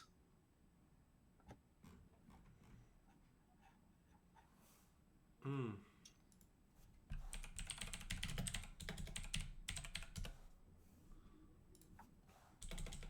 Well, now I guess we're going to wait for this whole thing to happen. You know? Yeah, we're in a comfortable spot for sure.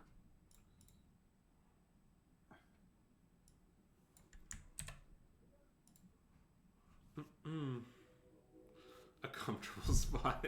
God. Did they keep even? And can you check their yard if they kept the interrupter? They did not. They didn't. Thank you.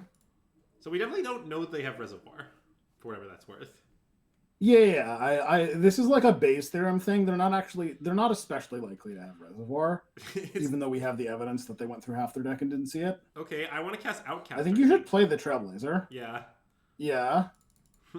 we gotta protect the mana sources. I like our spot.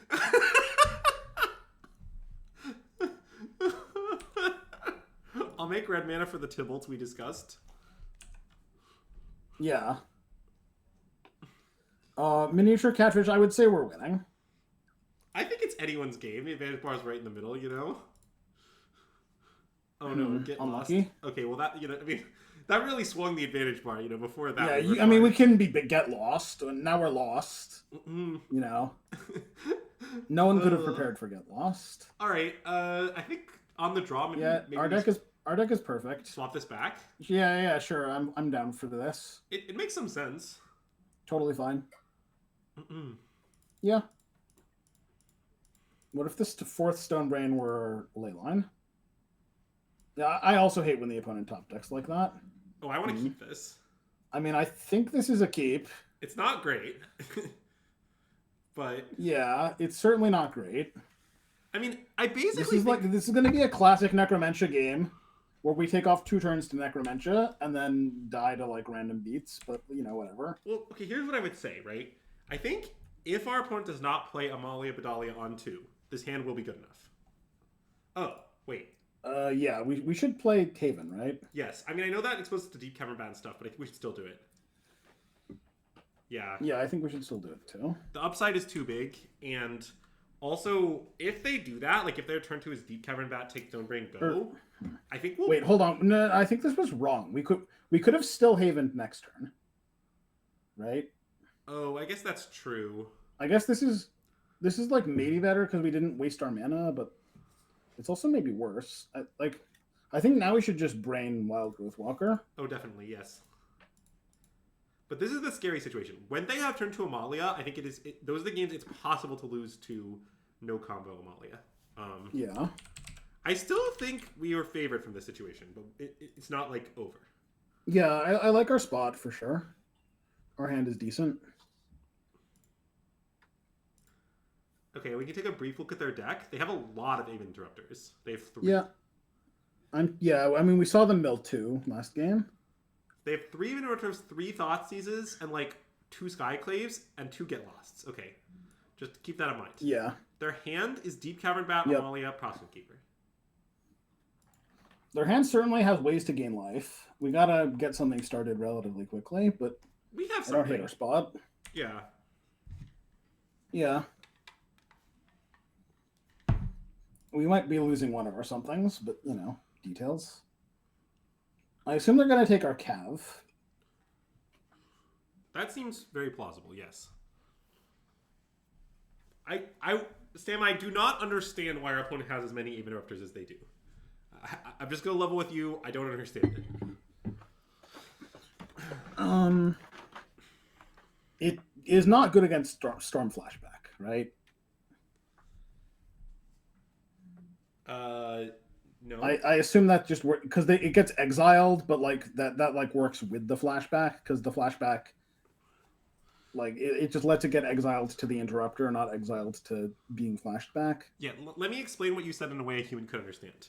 Um, the way it works is Yeah. both the flashbacks like own effect and the even interrupter's ability are trying to exile the storm, so they just like agree to exile it. But then because it was exiled, you can still cast your storm from exile. So that's what happens. So it does work kind of the way the storm player wants. It's not like Remand where the flashback fights against it. Yes. Well, like yeah, it's not like exiled forever. That's the point. Anyway, so what do we do here? I'd like to take the play available to us. What do you mean? What do we do here? I'd like to cast Invasion, and then I'd like to cast Kiora. Okay. I don't know why we tapped 3 mana, but whatever. I guess it doesn't really matter. I guess there's no real reason to. Oh, do you want to plot Outcaster? Yeah, I'd like to plot Outcaster. Thanks for asking. Yeah, it seems pretty good. I mean, this is going to be a common Outcaster plot W. Yeah, it's pretty nice. I mean, next turn, like, we're just going to Storm with Outcaster in play, and our opponent cannot do much to stop us. Yeah, and I think we would probably even play the Kiora first. Oh. Oh, yeah. Well, no, that doesn't work. I think we cannot do that unless we draw land. No. It's minus a mana. Yeah. Yeah. Oh wow, they can just play Interrupter and knows our plot. That's really nice. That is true. That is an option. Gunthor, Interrupter does not make the flashback cost 2 more. Interrupter makes cards played from exile cost more. So it does not affect the flashback. No, wait, I think it also affects graveyards. Oh, does it? Oh, okay. Wait, so now we can play Kiora. I think so. Let's play Kiora. Yeah, now we can play Kiora. I agree. Mm-mm. And I would untap right away. Yeah. Oh, definitely. I was already thinking that. She might become lost if we wait. I mean, if they have Interrupter and they choose Did you Kiora. imagine that she could... Well, no. They could get lost Kiora if you don't untap right away. No, I understand that. But they also could have an Interrupter as well. Yeah. Yeah, they could have Aven Interrupter as well, yes. Okay, it does affect graveyards, you're right. Chat's right, my bad. Rare chat W. Company instant. The old Coco into Spell Queller. I mean, we definitely might lose if they hit. Yeah. Okay. Well, that's terrifying, but not precisely what they were looking for. Yeah, like... Did I mention that it's terrifying? Well, we might lose to their fair game now, but we're about to go very nuts this turn.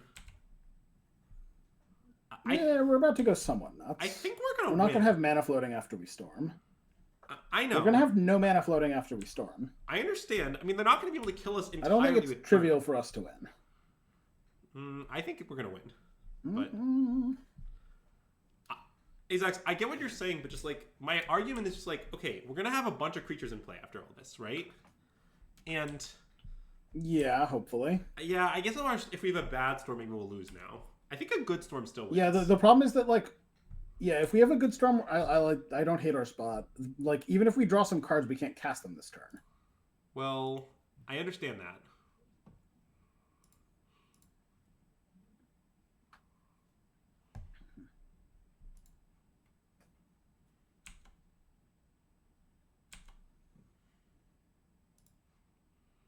Okay, let's storm.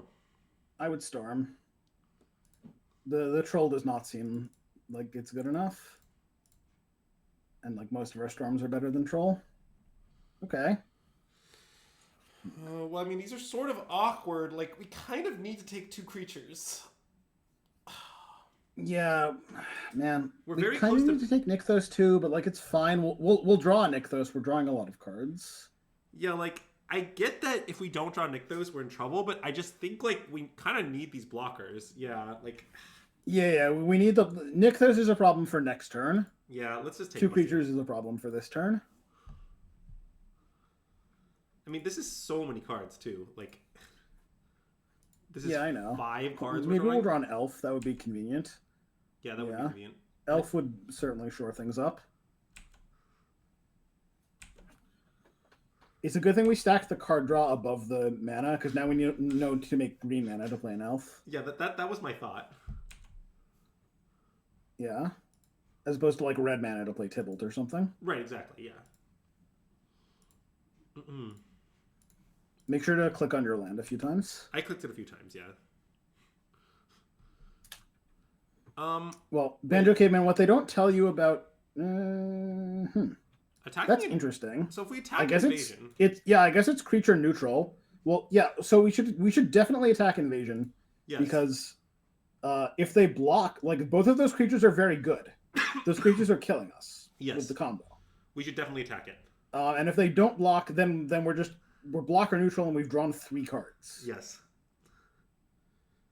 We do have to discard 1 to hand size, but I think we can live with that. I don't care about discarding the hand size, yeah. We'll discard an entire card. We also lose a devotion. Yeah.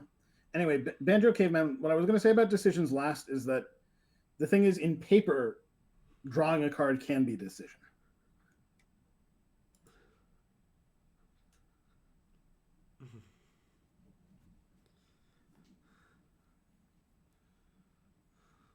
What if they have the secret 5th Wildgrowth Walker here? That would be bad. I mean, I don't think this Thoughtseize matters too much. I mean, I know they can take Storm, but just like... I mean, they're going to take Storm, but like, we're drawing 3 cards off the Troll. Like, probably we'll find a Nykthos and kill them. Yes. Or a road towards Nykthos. Like... They drew Interrupter, by the way, has been called. Yes, okay, sure. I'm aware of that. They scried it to the top and it did not enter their graveyard. It's in Thank you for this knowledge. Yeah. Do we know they have... I guess Interrupter's a little annoying. I think we know they have Boseiju. Yeah, Certainly they could not have put it into their graveyard. No, I think they have Boseiju, Interrupter, and Amalia. Those are the 3 cards we know of their 4-card hand. So. Yeah. Yeah, so... I guess our spot's not actually particularly good. I think it's... Every creature drains us for 2, and the bat drains us for 3. I think it's not that bad. I don't know. We're just drawing so many. Well, yeah, I mean, I think we need to draw something good. Yeah, I guess we kind of do. Well, wait. Is there any chance we can kill them? Oh, by just like a Naked Oddity flip? Naked Oddity flip looks maybe lethal. Yeah. I mean, I love a Naked Oddity flip. We're going to have to do some math, but it's really close at least. 5, 15, 23, 24, 20. It's 25 damage. So it's 25, but... So they're going up to 23 with the Interrupter. Yeah. I think... Man, I don't want to do math. I think it doesn't look lethal. Yeah, I think drawing the Troll is really good though. Yeah, I think we should cast. I think I would just start with Haven and then play the first Troll. Yeah. Okay. Oh, let's always yield to that. You want to pop out your graveyard? Sure. Yeah, I like always yielding to that. That's a strong line.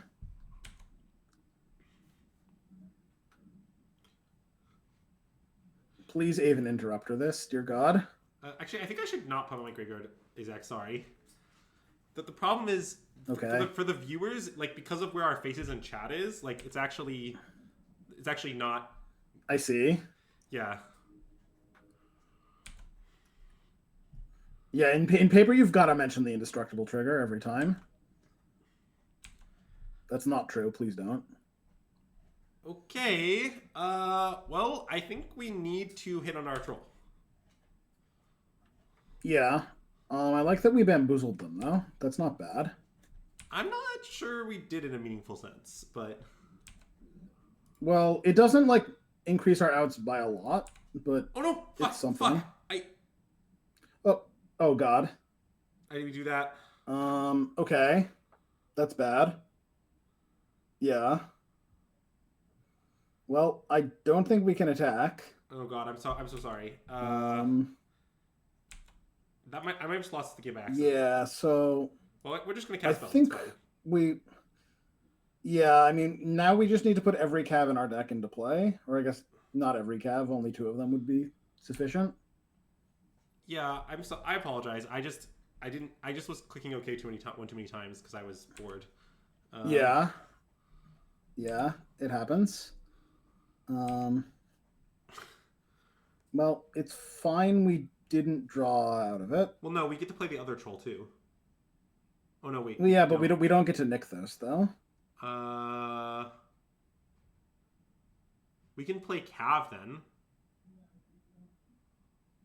Playing I Cav is guess, right. yeah. I mean, he's definitely right. We want to block their flyers. Yeah. Calving. I mean, I haven't done the math. We might be dead.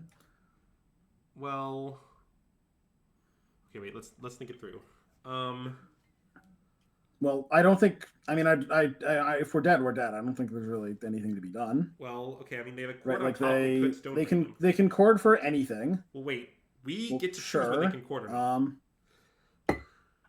Well, okay, but if we stonebrain them, then we also take 2 from the Aven Interrupter. Right. So then we take a guaranteed 3+. I mean, I think that's not lethal. A guaranteed 3+2, so we would be dead to any creature. Like the Amali in their hand. Yeah. Okay. Or we can, yeah.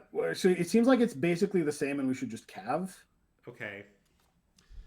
I mean, I think because if they have like the cord like the cord is lethal in conjunction with a creature, no matter what. We're just dead. Yeah. Well, we don't. Oh, they have an Amalia in hand. Yeah, Yes. that's difficult. Sam, every time they gain life. Oh no, it's not 3+2. It's 3+1. Oh, wait. So we should stonebrain them. Yeah. Yes, we should stonebrain them. I guess. Yeah. I should stonebrain them and name. Yeah, okay. What's the 1-mana Soul Warden? That's the card I should name. Lunarch Veteran. Yeah, I should stonebrain them and name Lunarch Veteran. Yeah, and you can also play an Elvish Mystic by tapping our Llanowar Elves. That's free, but yeah. Yeah. We should stonebrain them and name Lunarch Veteran. I love to stonebrain them. Remember that your thing is indestructible. Don't worry, I haven't forgotten.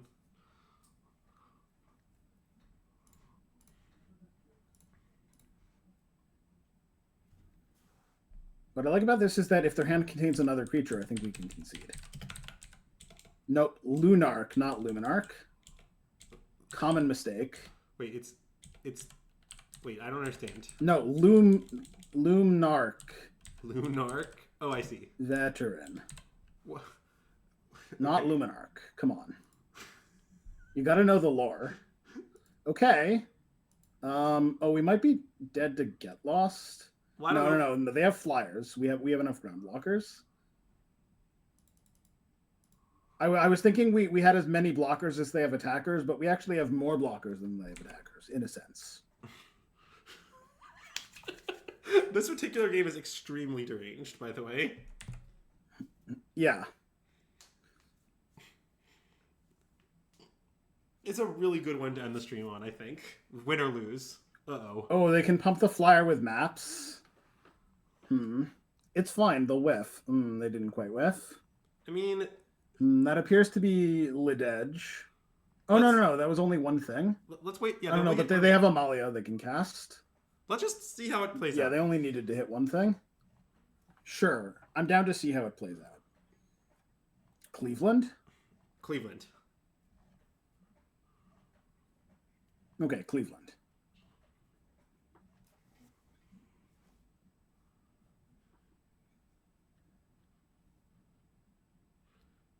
Yeah, I guess I'm not sure if we beefed it by I mean, I don't think passing through combat mattered because we didn't find Nykthos. No, that part didn't matter. I mean, we could have taken Nykthos the previous turn, but it seemed like we were just going to die if we did that. I don't know. Maybe that play was wrong. No, yeah. That's they also just had a Beseiju in hand. It would not have worked. Yeah. I think like the part of like I need to take Nykthos this turn so that I can tap it next turn was not really a thing. We were not going to be allowed to tap it next turn. All right, so this is about going to do it for the Cabal takes over System Magic and streams Mono Green Devotion. Still definitely issue this deck. Still definitely work to be done. But we will be doing the work in the shadowy back alleys where the cabal meets, and we here at the Systematic Stream will be sure to update you on those developments. Our normal host Greg will hopefully, fingers crossed, be well enough to stream by Monday, and we'll be back to our normal schedule, probably doing some Convoke before the RC.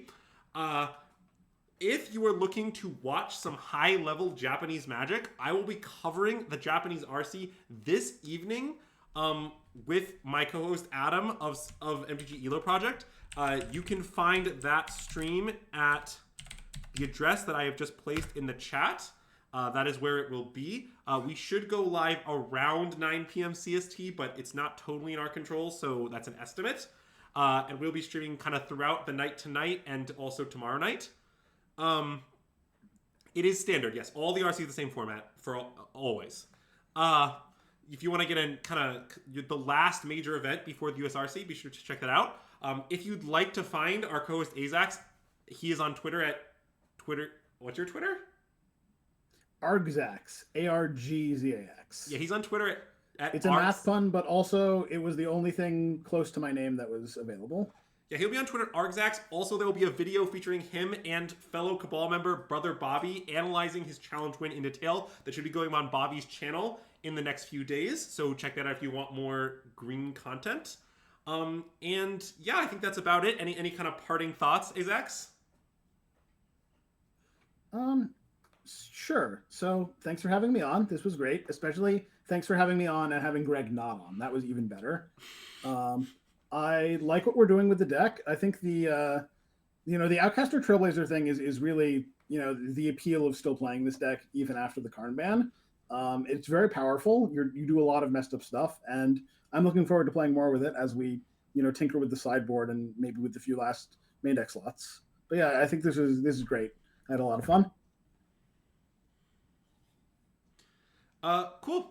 And so then that's about going to do it. So, until next time, System Magic out.